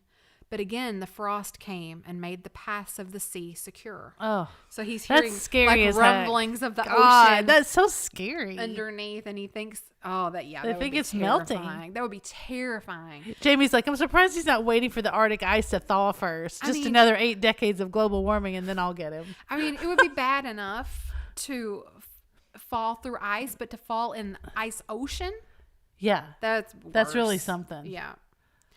By the quantity of provisions which I had consumed, I should guess that I had passed 3 weeks in this journey, and the continual protraction of hope returning back upon the heart often wrung bitter drops of despondency and grief from my eyes. Despair had indeed almost secured her prey, and I should soon have sunk beneath this misery. Once after the poor animals that conveyed me had with incredible toil gained the summit of the sloping ice mountain, and one, sinking under his fatigue, died. Oh. I viewed the expanse before me with anguish, when suddenly my eye caught a dark speck upon the dusky plain. I strained my sight to discover what it could be, and uttered a wild cry of ecstasy when I distinguished a sledge and the distorted proportions of a well-known form within. Oh, with what a burning gush did hope revisit my heart. Wait. Read that again. Which part? All of it? No, that oh, with what a burning gush. Oh, That. with what a burning gush did I hope did no wait. Oh, with what a burning gush did hope revisit my heart. Warm tears filled my eyes, which I hastily wiped away, that they might not intercept the view I had of the demon. But still my sight was dimmed dramatic. by the burning drops, until, giving way to the emotions that oppressed me, I wept aloud. Brenda said, did he pee himself? He wept aloud. Yeah. So he's so overcome. That gush wasn't in his heart. True. Oh, what a crazy! I mean, I'm just trying to get in Mary Shelley's head. He's just a tool. Are we supposed to be feeling sorry for Victor? I don't. Now are we supposed to be excited for him that he's found little Frank? Do you think we could find like a Tonight Show interview with Mary Shelley where she's like explaining Jimmy something? Fallon. Yeah. God, I wish she had like a companion's book where she explained her feelings. I think she was just playing around. I mean, I think she was just, she was just writing a story. If there's an afterlife, I want to find Mary Shelley and ask her some questions. Right? Okay, here we go. But this was not the time for delay. Don't stand around crying tears of joy because you've seen the monster. Get on with it. This is terrible.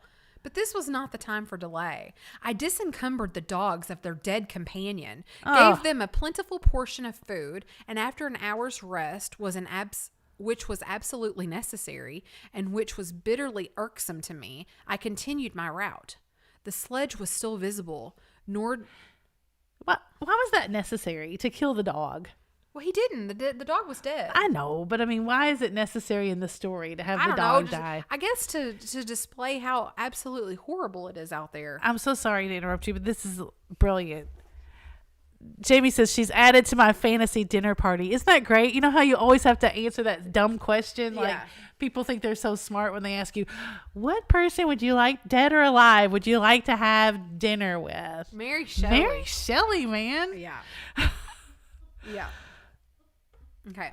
The sledge was still visible, nor did I again lose sight of it, except at the moments when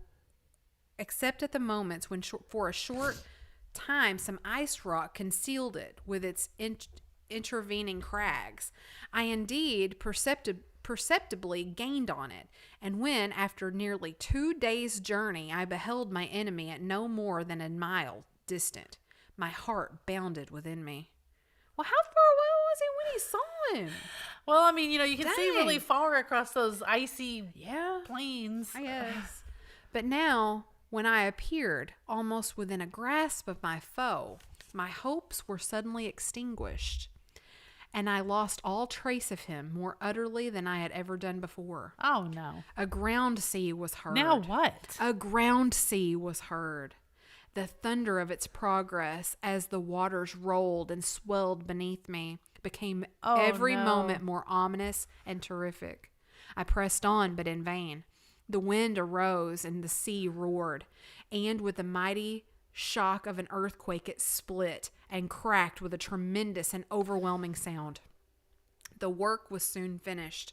In a few minutes, a tumultuous sea rolled between me and my enemy. And I was left drifting on a scattered piece of ice was continually lessening and thus preparing me for a hideous death. Just when you think things can't get worse. In this manner, many appalling hours passed. Several of my dogs died. And I myself was about to sink under the accumulation of distress when I saw your vessel riding at anchor and holding forth to me hopes of succor and life. I had no conception that vessels ever came so far north and was astounded at the sight. I quickly destroyed part of my sledge to construct oars, and by these means was enabled with infinite fatigue to move my ice raft in the direction of your ship. I had determined, if you were going southward, still to trust myself to the mercy of the seas rather than abandon my purpose. I hoped to induce you to grant me a boat which I could use to pursue my enemy. But your direction was northward. You took me on board when my vigor was exhausted, and I should soon have sunk under my multiplied hardships into a death which I still dread, for my task is unfulfilled. When will my gilding spirit in conducting me to the demon allow me to rest I so much desire? Or must I die and yet he live?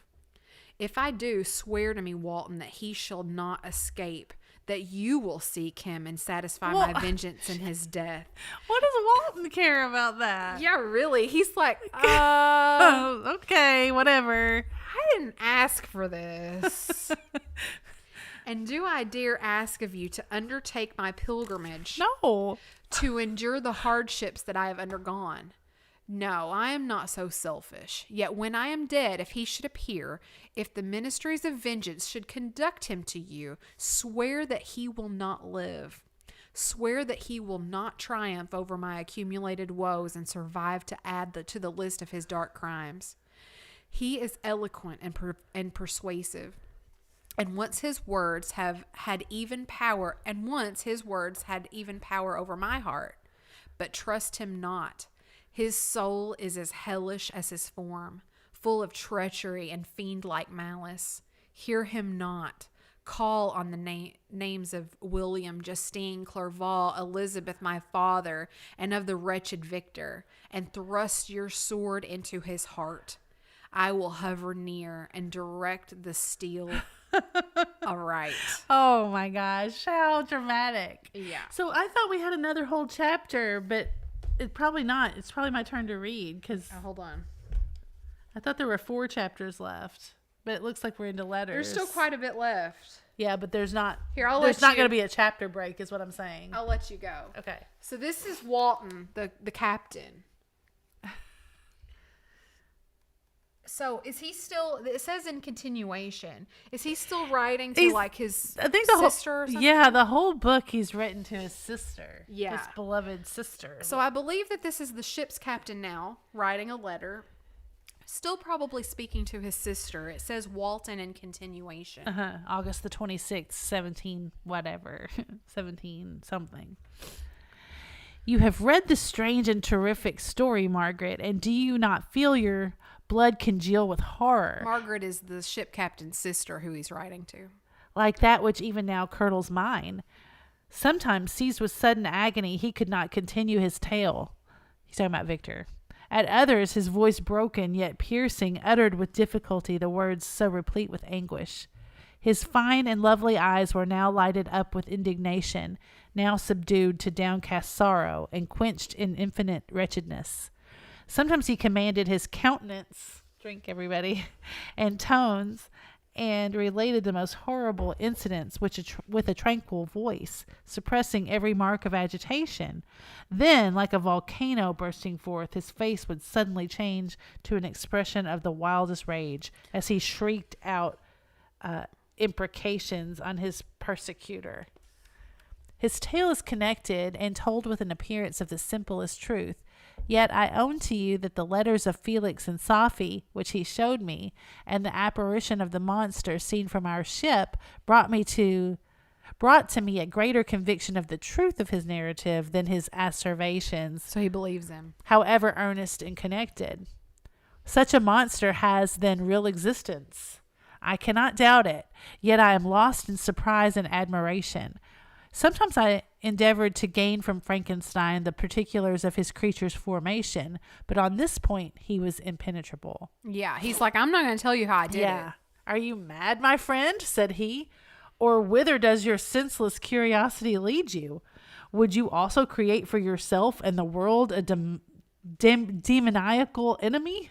Yeah, and if I did, I would take care of him and be his friend. Peace, peace, learn my miseries and do not seek to increase your own. Frankenstein discovered that I made notes concerning his history. He asked to see them and then himself corrected and augmented them in many places, but principally in giving the life and spirit to the conversations that he held with his enemy. Since you have preserved my narration, said he, I would not that a mutilated one should go down to posterity. So, God, he's such a jerk. So he's like correcting Walton's, transcription of the story. Thus has a week passed away while I have listened to the strangest tale that ever imagination formed. It took him a week to tell that story. Can you imagine listening to some lunatic that you pulled out of the ice talk to you for a week? I would be like, dude, I am so tired of you. Gosh, it drives me crazy when somebody talks to me for over like 10 minutes. My thoughts and every feeling of my soul have been drunk up by the interest for my guest, which this tale and his own elevated and gentle manners have created. I wish to soothe him, yet can I counsel one so infinitely miserable, so destitute of every hope of consolation to live? I mean, did they like sleep? Was he telling the story? He's like, all right, I'm going to go to sleep for a second. And then he wakes up. He's like, oh, where was I? Okay. Yeah. They've got to eat in between there. Yeah. I mean, they got to do something. Oh no, the only joy that he can now know will be when he composes his shattered spirit to peace and death.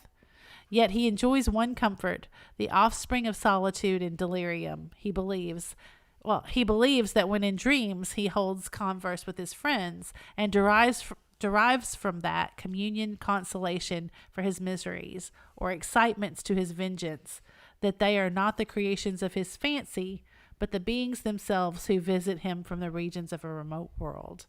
This faith gives a solemnity to his reveries that render them to me almost as imposing and interesting as truth. So he thinks that his dreams are real. Yeah. Yeah. Our conversations are not always confined to his own history and misfortunes. On every point of general literature, he displays unbounded knowledge and a quick and piercing apprehension. His eloquence is forcible and touching, nor can I hear him when he relates a pathetic incident or endeavors to move the passions of pity or love without tears. What a glorious creature must he have been in the days of his prosperity, when he is thus noble and godlike in ruin. He seems to feel his own worth and the greatness of his fall. When younger, said he, I believed myself destined for some great enterprise. My feelings are profound, but I possessed a coolness of judgment that fitted me for illustrious achievements. Oh, go on, Victor. This sentiment of the worth of my nature supported me when others would have been oppressed, for I deemed it criminal to throw away in useless grief those talents that might be useful to my fellow creatures. When I reflected on the work I had completed, this is Victor again, no less a one than the creation of a sensitive and rational animal, I could not rank myself with the herd of common projectors. But this thought, which supported me in the commencement of my career, now serves only to plunge me lower in the dust. All my speculations and hopes are as nothing, and like the archangel who aspired to omnipotence, I am chained in an eternal hell. My imagination was vivid, yet my powers of analysis and application were intense. By the union of these qualities, I conceived the idea and executed the creation of a man. Even now I cannot recollect without passion my reveries while the work was incomplete.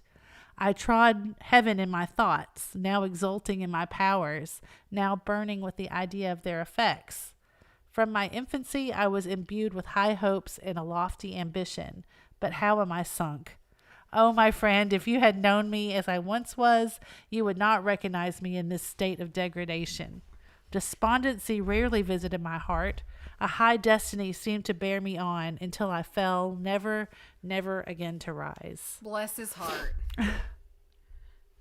Must I then lose this admirable being? I have longed for a friend. I have sought one who would sympathize with me and love me. Oh, yeah, the captain at the beginning needed a friend. Yes. Yeah, don't forget. So Yeah. that little paragraph was Victor, but it's the captain that's talking right now. Yeah. Yeah, must I then lose this admirable being? I have longed for a friend. I have sought one who would sympathize with and love me. Behold, on these desert seas I have found such a one. But I fear I have gained him only to know his value and lose him. I would reconcile him to life, but he repulses the idea. I thank you, Walton, he said, for your kind intentions towards so miserable a wretch. But when you speak of new ties and fresh affections, think you that any can replace those who are gone?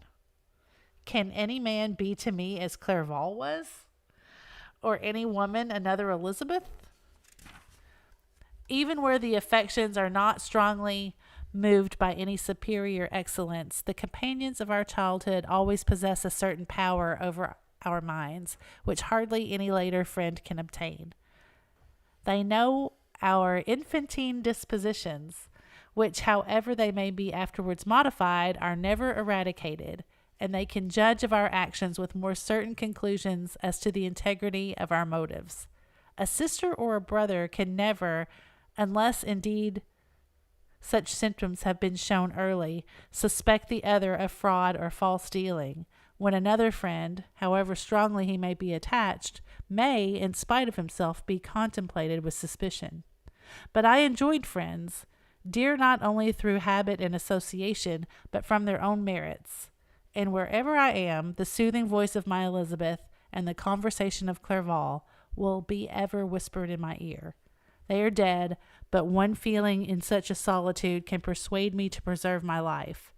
If I were engaged in any high undertaking or design, fraught with extensive utility to my fellow creatures, then could I live to fulfill it. But such is not my destiny. I must pursue and destroy the being to whom I gave existence. Then my lot on earth will be fulfilled, and I may die. Next letter to Elizabeth, September 2nd. No, not to Elizabeth. Excuse me, Margaret.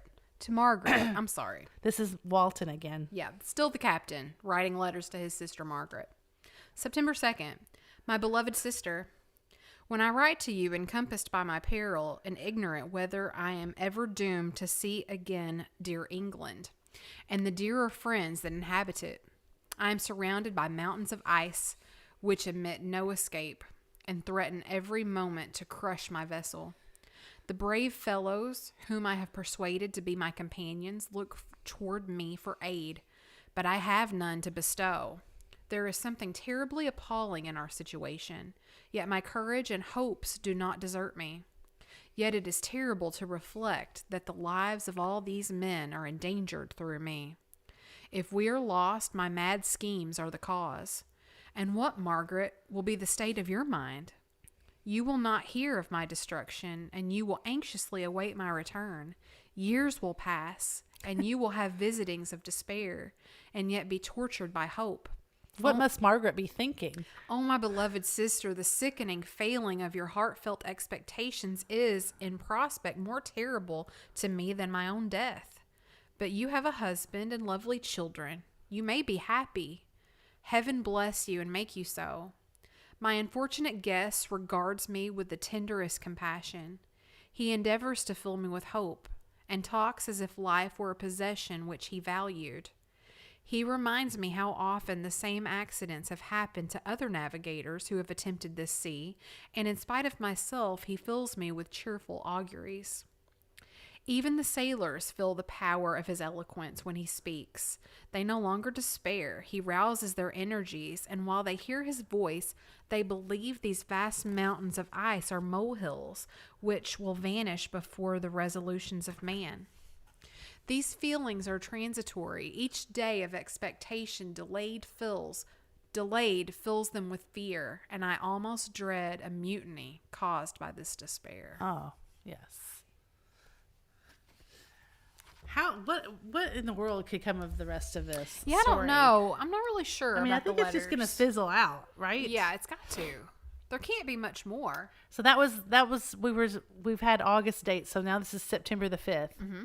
A scene has just passed of such uncommon interest that although it is highly probable that these papers may never reach you, yet I cannot forbear recording it. We are still surrounded by mountains of ice, still in imminent danger of being crushed in their conflict. The cold is excessive, and many of my unfortunate comrades have already found a grave amidst this scene of desolation. Uh-oh. So they are in a bad way. Yeah, they dying. Frankenstein has daily declined in health. A feverish fire still He glimmers, got a fever again. still glimmers in his eyes, but he is exhausted, and when suddenly roused to any exertion, he speedily sinks again into apparent lifelessness. He's got some sort of problem. Did you see where Carrie said earlier? Yeah. Okay. I mentioned in my last letter the fears I entertained of a mutiny. This morning, as I sat watching the wan countenance drink of my friend, his eyes half closed and his limbs hanging listlessly, I was roused by half a dozen of the sailors who demanded admission into the cabin.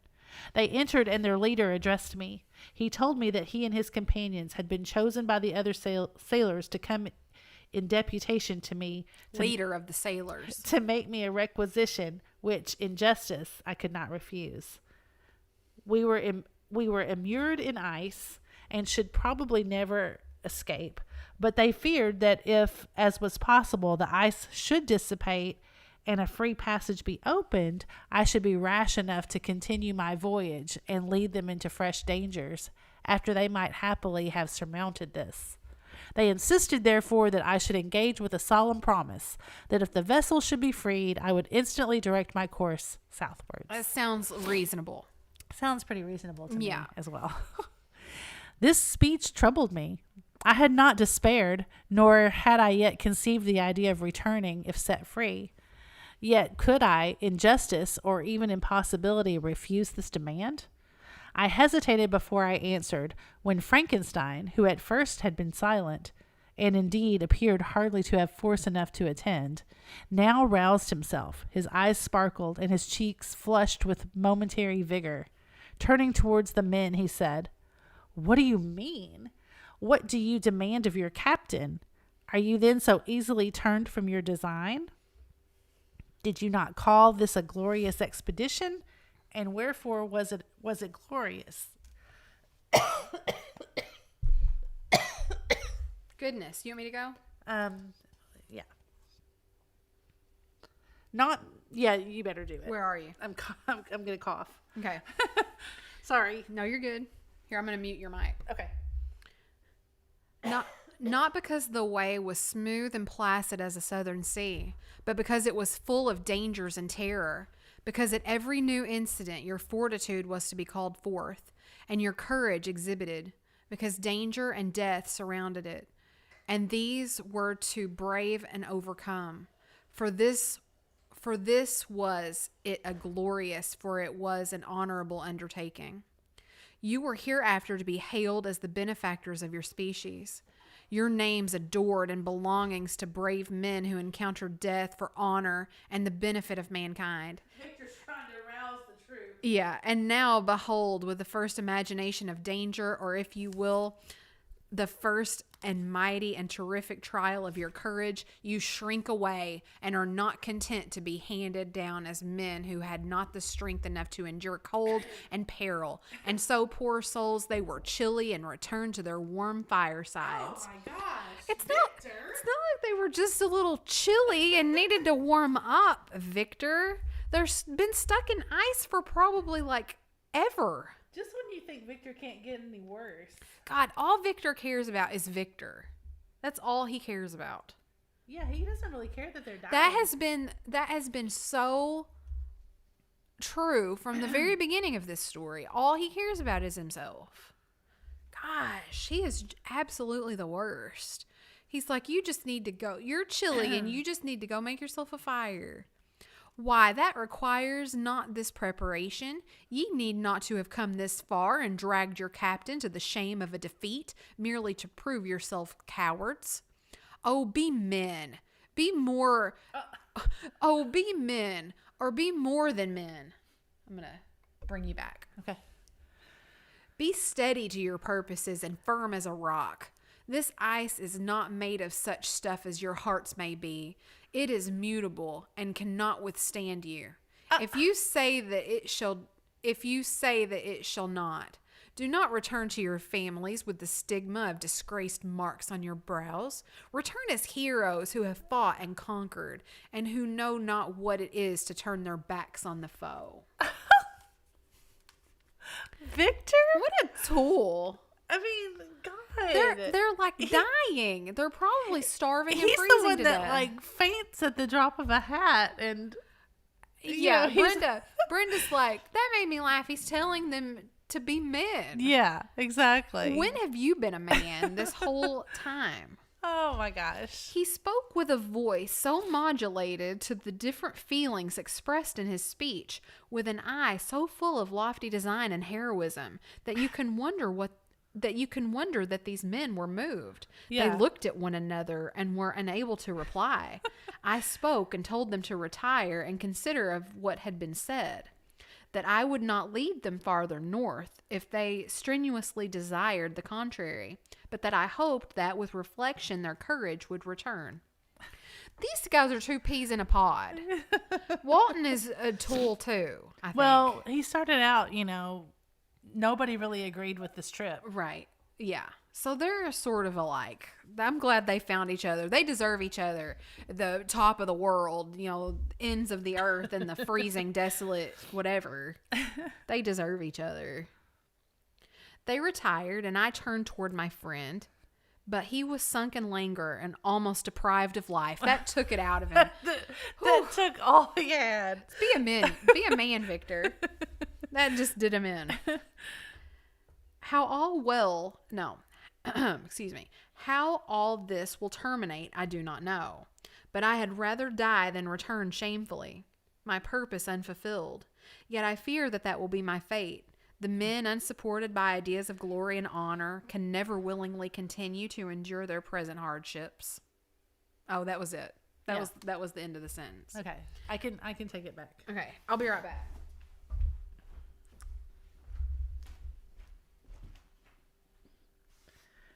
Okay. September 7th. This one's short. The die is cast. I have consented to return if we are not destroyed. Thus are my hopes blasted by cowardice and indecision. I come back ignorant and disappointed. It requires more philosophy than I possess to bear this injustice with patience. So he's like, okay, they win. I have, decided that if we survive this, we're going to come home. Okay, September the 12th. It is past. I am returning to England. I have lost my hopes of utility and glory. I have lost my friend. But I will endeavor to detail these bitter circumstances to you, my dear sister. And while I am wafted towards England and towards you, I will not despond.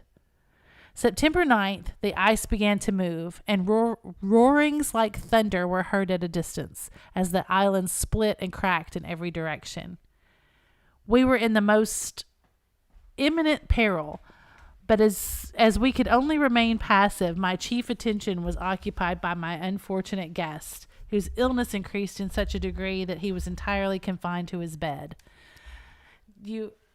He's telling Margaret that they've decided to come home. He's promised that if they are to survive this, that they're headed home. So the crew thought about it and they were like, we want to get out of here. Yeah. Okay, good. Yeah. Good job, crew. Victor's on the brink of death, and of course, yes, and the ice is starting to move. I would just like to say that we have 45 people watching, and we have 41 thumbs up.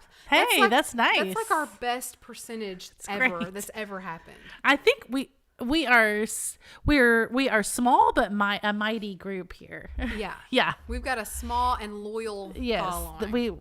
Everybody's into it. Okay, the ice cracked behind us and was driven with force towards the north. A breeze sprung from the west, and on the 11th, the passage towards the south became perfectly free. So they've got free way to get home. When the sailors saw this and that their return to their native country was apparently assured, a shout of tumultuous joy broke from them, loud and long continued. Frankenstein, who was dozing, awoke and asked the cause of the tumult. He's like, what the hell's going on out there? They shout, I said, because they will soon return to England. Do you then really return? Alas, yes, I cannot withstand their demands. I cannot lead them unwillingly to danger, and I must return. Do so if you will, but I will not. Of course, Victor is going to be difficult. You may give up your purpose, but mine is assigned to me by heaven, and I dare not. I am weak, but surely the spirits who assist my vengeance will endow me with sufficient strength. Saying this, he endeavored to spring from the bed, but the exertion was too great for him, and he fell back and fainted. He fell back and fainted and got another fever. It was long before he was restored, and I often thought that life was entirely extinct, so they thought he was dead. Yeah. At length he opened his eyes. He breathed with difficulty and was unable to speak. The surgeon gave him a composing draught and ordered us to leave him undisturbed. In the meantime, he told me that my friend had certainly not many hours to live. His sentence was pronounced, and I could only grieve and be patient. I sat by his bed watching him. His eyes were closed, and I thought he slept, but presently he called to me in a feeble voice, and bidding me come near, said, "Alas, the strength I relied on is gone. I feel that I shall soon die, and he, my enemy and my persecutor, may still be in being. Think not, Walton, that in the last moments of my existence I feel that burning hatred and ardent desire of revenge I once expressed, but I feel myself justified in desiring the death of my adversary. During these last days I have been occupied in examining my past conduct, nor do I find it blamable. In a fit of enthusiastic madness, I created a rational creature and was bound towards him to assure, as far as was in my power, his happiness and well-being. This was my duty, but there was another still paramount to that. My duties towards the beings of my own species had greater claims to my attention, because they included a greater proportion of happiness or misery. Urged by this view, I refused, and I did right in refusing, to create a companion for the first creature. He showed unparalleled malignity and selfishness and evil. He destroyed my friends. He devoted to destruction beings who possessed exquisite sensations, happiness, and wisdom. This is bullshit. Nor do I know where this thirst for vengeance may end. My dog is not my species, but I give her more care and affection than people. I like her more than most people. Miserable himself, that he may render no other wretched, he ought to die. The task of his destructions was mine, but I have failed. When actuated by selfish and vicious motives, I asked you to undertake my unfinished work, and I renew this request now, when I am only induced by reason and virtue. So he's like, I'm going to ask you again. It's like blaming pit bulls who are abused and trained. Yeah. I've said this. Uh-huh. It's like saying that they're bad dogs and they should be killed when they bite their owners. Yep. You can't blame a dog that bites on the dog because the owner didn't do it a good service. We had this conversation, and I said, but you still have to put the dog down. Yeah. Ugh. Yet I cannot ask you to renounce your country and friends to fulfill this task, and now that you are returning to England, you will have little chance of meeting with him. But the consideration of these points and the well-balancing of what you may esteem your duties, I leave to you. My judgment and ideas are already disturbed by the near approach of death. I dare not ask you to do what I think right, for I may still be misled by passion. Oh, so he took it back. He's like, you don't have to kill him, but that he should live to be an instrument of mischief disturbs me. In other respects, this hour, when I momentarily expect my release, is the only happy one which I have enjoyed for several years. The forms of the beloved dead flit before me, and I hasten to their arms. Farewell, Walton. Seek happiness and tranquility, and avoid ambition, even if it be only the apparently innocent one of distinguishing yourself in science and discoveries. Yet why do I say this? I have myself been blasted in these hopes, yet another may succeed. yeah, I agree, Carrie. She says, I feel like this story is getting dragged out now. I agree. I'm hoping something good happens at the end. They should have, but if not, if something doesn't good happen at the end, I feel like they should have ended it. Yeah, there's still 3 or 4 pages. His voice became faint as he spoke, and at length, exhausted by his effort, he sunk into silence. About half an hour afterwards, he attempted again to speak, but was unable. He pressed my hand feebly, and his eyes closed forever, while the irradiation of a gentle smile passed away from his lips. Margaret, what comment can I make on the untimely extinction of this glorious spirit? What can I say that will enable you to understand the depth of my sorrow? All that I should express would be inadequate and feeble. My tears flow. My mind is overshadowed by a cloud of disappointment. But I journey towards England, and I may there find consolation. I'm interrupted. What do these sounds portend? It is midnight. The breeze blows fairly, and the watch on deck scarcely stir. Again there is a sound as of a human voice, but hoarser. It comes from the cabin where the remains of Frankenstein still lie. I must arise and examine. Good night, my sister. He's writing this? Yes. Oh my God, there's no time for that. I know. Great God, what a scene has just taken place. He's come back. He's come back to finish the letter. I am yet dizzy with the remembrance of it. I hardly know whether I shall have the power to detail it. Yet the tale which I have recorded would be incomplete without this final and wonderful catastrophe. There's a final. Thank God. What did that say? A final and wonderful catastrophe. I entered the cabin where lay the remains of my ill-fated and admirable friend. Over him hung a form which I cannot find words to describe. Gigantic in stature, yet uncouth and distorted in its proportions. As he hung over the coffin, his face was concealed by long locks of ragged hair, but one vast hand was extended in color and apparent texture like that of a mummy. When he heard the sound of my approach, he ceased to utter exclamations of grief and horror and sprung towards the window. Never did I behold a vision so horrible as his face, of such loathsome yet appalling hideousness. I shut my eyes involuntarily and endeavored to recollect what were my duties with regard to this destroyer. I called on him to stay. Stay! Hey! Just stay. Dude! Come back and set a spell. He paused, looking on me with wonder, and again, turning towards the lifeless form of his creator, he seemed to forget my presence, and every feature and gesture seemed instigated by the wildest rage of some uncontrollable passion. That is also my victim, he exclaimed. In his murder, my crimes are consummated. The miserable series of my being is wound to its close. O Frankenstein, generous and self-devoted being, what does it avail that I now ask thee to pardon me? I, who irretrievably destroyed thee by destroying all thou lovest. Alas, he is cold. He cannot answer me. So little Frank is sad. He's sad after all that he's dead.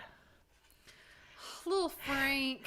His voice seemed suffocated, and my first impulses, which had suggested to me the duty of obeying the dying request of my friend in destroying his enemy, were now suspended by a mixture of curiosity and compassion. Oh, here we go.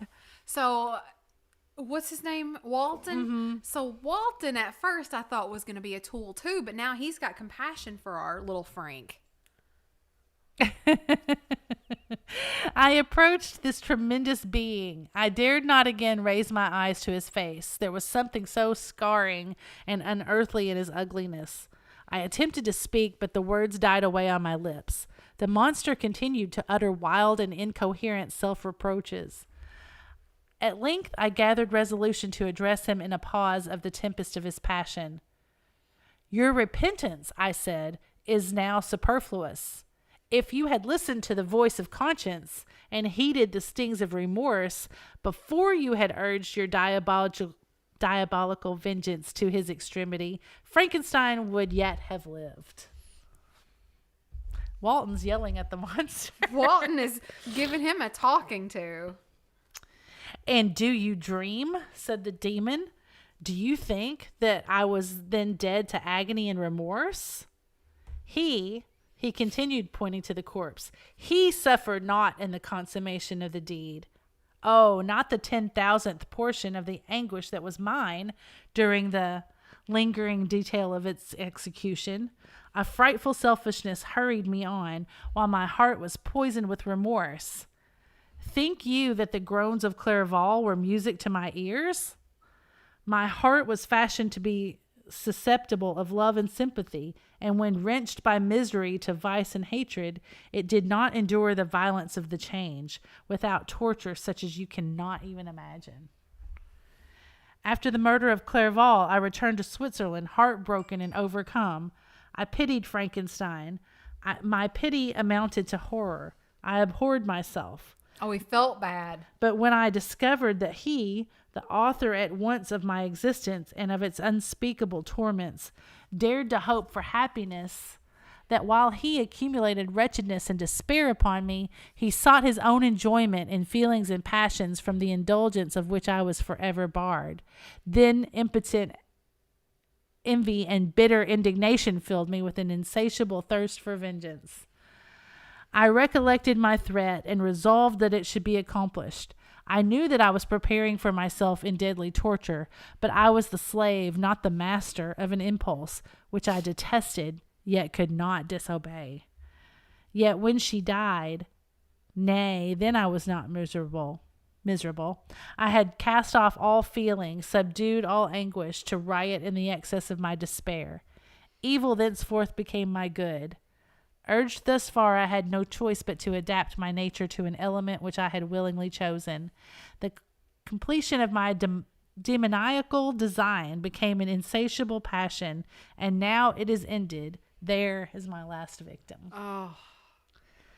I was at first touched by the expressions of his misery, yet when I called to mind what Frankenstein had said of his powers of eloquence and persuasion, and when I again cast my eyes on the lifeless form of my friend, indignation was rekindled within me.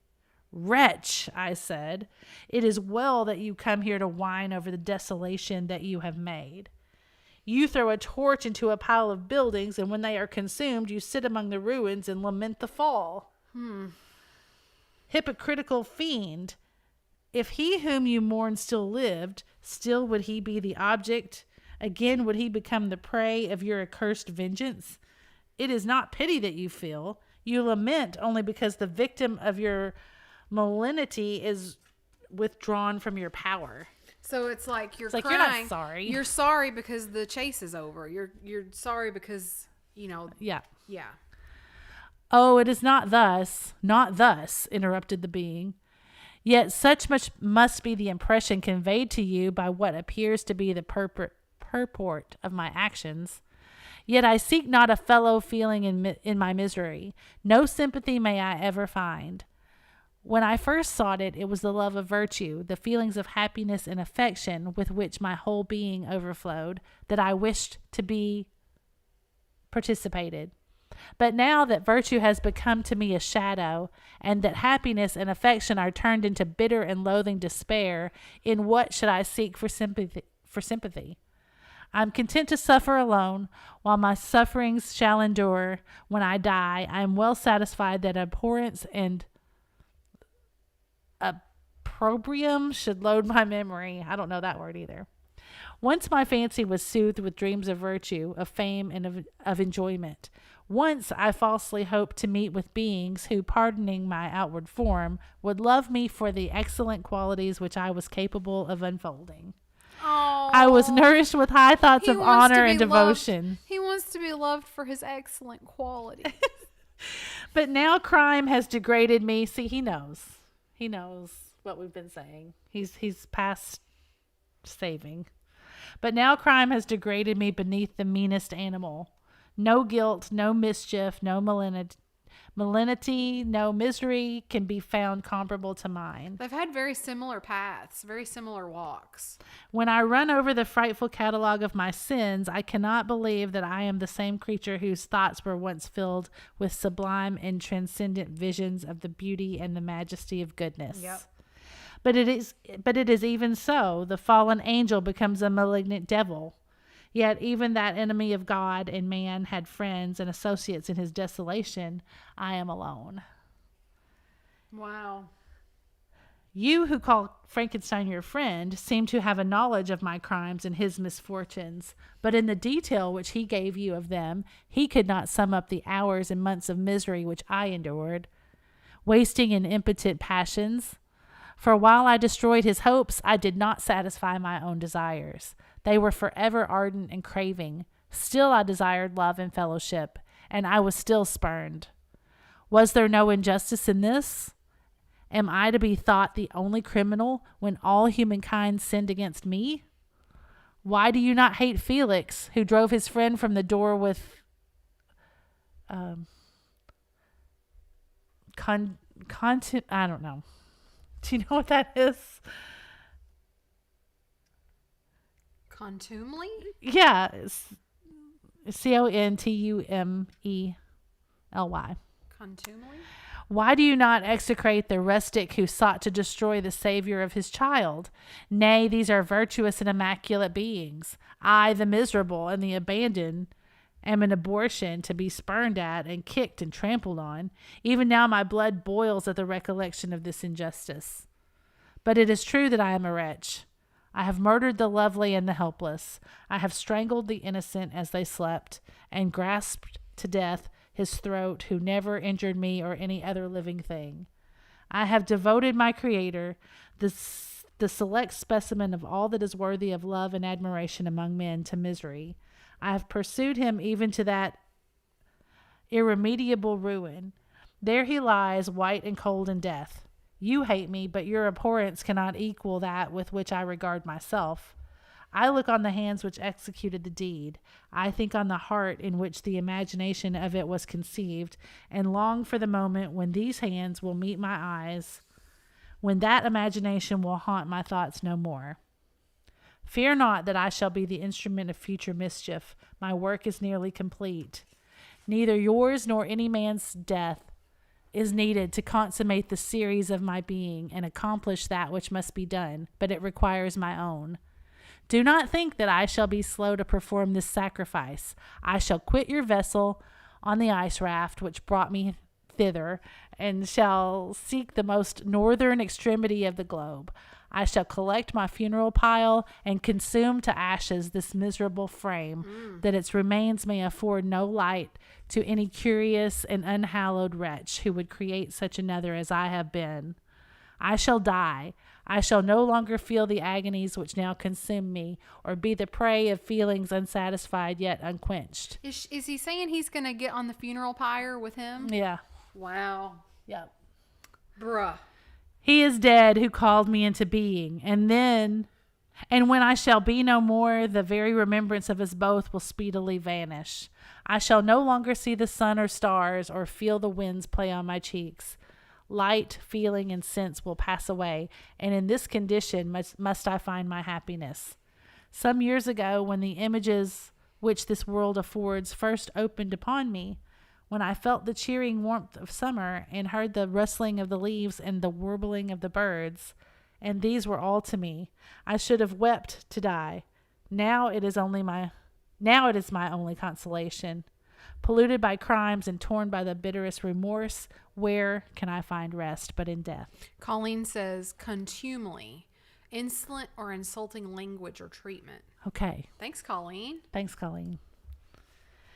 Farewell, I leave you, and in you the last of humankind whom these eyes will ever behold. Farewell, Frankenstein. If thou wert yet alive, and yet cherished a desire of revenge against me, it would be better satiated in my life than in my destruction.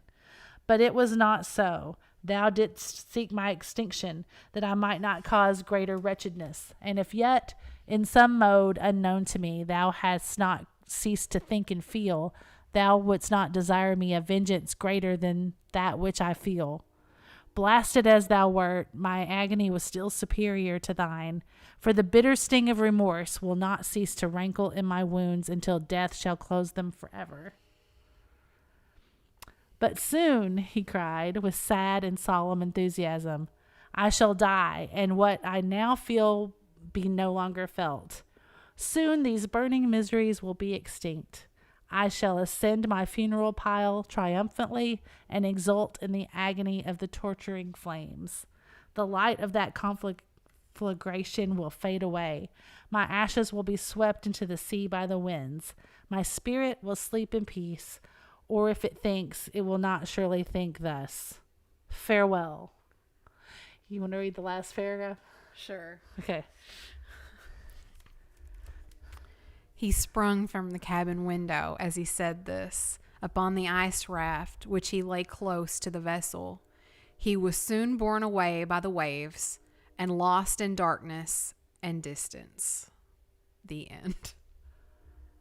Wow. Whoa! So Mary Shelley, I am like kind of dyslexic about that. Mary Shelley, 1797 to 1851, was a lifelong reader, writer, and editor. She was married to Percy Shelley, one of the greatest English poets. I feel like they should have said, Mary Shelley, one of the greatest novelists, was married to Percy Shelley. Through her husband, Mary Shelley met the poet Lord Byron. When she and her family spent the summer in Switzerland with Lord Byron, he challenged the company to compose their own ghost stories. The result was Frankenstein, an enduring classic that defined the horror genre. Very nice. Time to throw the book out the window. Y'all, we did it. We did it. We completed the book. Everybody, we finished. Y'all, we're so glad that everybody has gone on this journey with us. Those of you who are still here, 43 of you have been here for the ending. That is so awesome.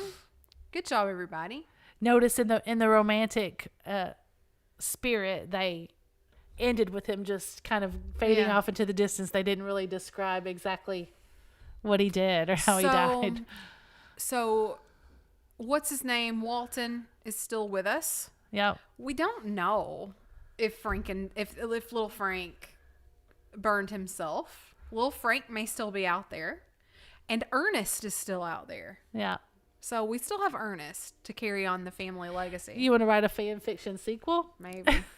Maybe. If anybody wants to write a fan fiction sequel, we will read it. Yeah, we will. Guys, that was so much fun. It was so much fun. Yeah. It was way more fun than I thought. Me too. Because I thought we were going to have to, if something from way back then was going to be really boring. Yeah. And I have to say that the book was much better than I expected. Much better. I think it's still not people's favorite from what I've gathered. Sure. I think even people that teach it and stuff like that, they're like, it's not the best book in the world. But I thought it was really good. I thought it was good. I did too. Guys, we are so thankful that you have gone on this journey with us. We will have to let you know that we are not going to be doing any podcasting any longer for the month of December. We will be back in January, but we are taking off the month of December. Tomorrow, we will be doing Flippin and Sippin. So we will have a Flippin and Sippin tomorrow. It'll be the last one of the year. And then we're taking... Yeah, even though that's December the 2nd. Right. We're kind of like... It's sort of still November. November was this week. So we're going to have one more Flippin' and Sippin'. Spoiler alert, we might be decoupaging. Yeah, we're probably not and having fun. We're probably not going to sell anything. Yeah. It'll be more of a drinking and art event. Yes. Yeah. That sounds great. Guys, we love everybody that's here. You guys are awesome. You guys are awesome. Mary Beth's going to make us some merch. So stay tuned for that. Oh, yeah. I'm hoping that they write me back to let me know what was really the problem. It was either the font. Maybe I used a font that was not... I mean, I really think that the email said YouTube in it somewhere. Well, I said that. I asked. I said, is this why? Oh. That was me. I'm sorry. Good job, Laura. Sorry. Colleen, tomorrow, no games? Yeah, maybe. Probably. I think we are going to decoupage and probably games and drinking. Yes. But no sale. We'll play a game. We can't end without a game of some sort. Of course. Yeah. It'll be fun for everybody. All right, everybody out there in podcast land, your job, what you need to do is come over to YouTube and subscribe to our channel. We hit 6,000 subscribers today. Yay for us. We're so excited. 6,000. So here's what you have to do, because anytime a YouTuber gets like an influx of subscribers, we were on Kat's channel the other day. the Nurse Flipper, and we got a bunch of subscribers from being on her channel because she's so sweet and asked her friends to subscribe to us. But anytime you get a major influx, you always lose a bunch too. So we're hoping to get over that 6,000 hump so that when we do lose, that we don't go back. You know, because that sucks. Oh, that's right. Carrie said one step closer to the tattoo. I'm doing it at 10,000. Well, The lobster at 10,000. let's Nikki's just do it anyway. getting the lobster. I'm getting the fat bird, and you What will I you do? haven't just. What will I do? Maybe Little little Frank Frank. was here. Maybe I'll do little Frank was that's here. funny. That'd be great. All right, guys. Everybody out there in podcast land, thank you so much for following along. Make sure you follow the podcast. We will be back in January with something new. Come over to YouTube, subscribe to our channel. Those of you who are watching later on YouTube, put down in the comments below what you want to see us do next. Yes. Do keep in mind that if you want us to read a book, we do have to read something that's in the public domain. Yes. So we can't just read anything because we'll get a copyright strike and they could take our channel down. So it does have to be something that's either in the public domain or that we get permission for. We do have a permission pending for Touch Not the Cat. We've not heard back. So we're still waiting with our fingers crossed. Yeah, we'll see. We'll see. Anyway, we'll see you guys tomorrow night, 9:00 Central Standard Time, for Flippin and Sippin. And I hope that everybody has an awesome Friday. 50 thumbs up. Thanks, everybody. Right? That's pretty good. All right, everybody. Make sure you stay tuned to see what Fatbird finds next. Were you going to say something? I was going to try to think of something Victorian and romantic to say, but I can't. With your benevolent countenance. Exactly. Farewell. Fare thee well. Good night, everybody. Bye.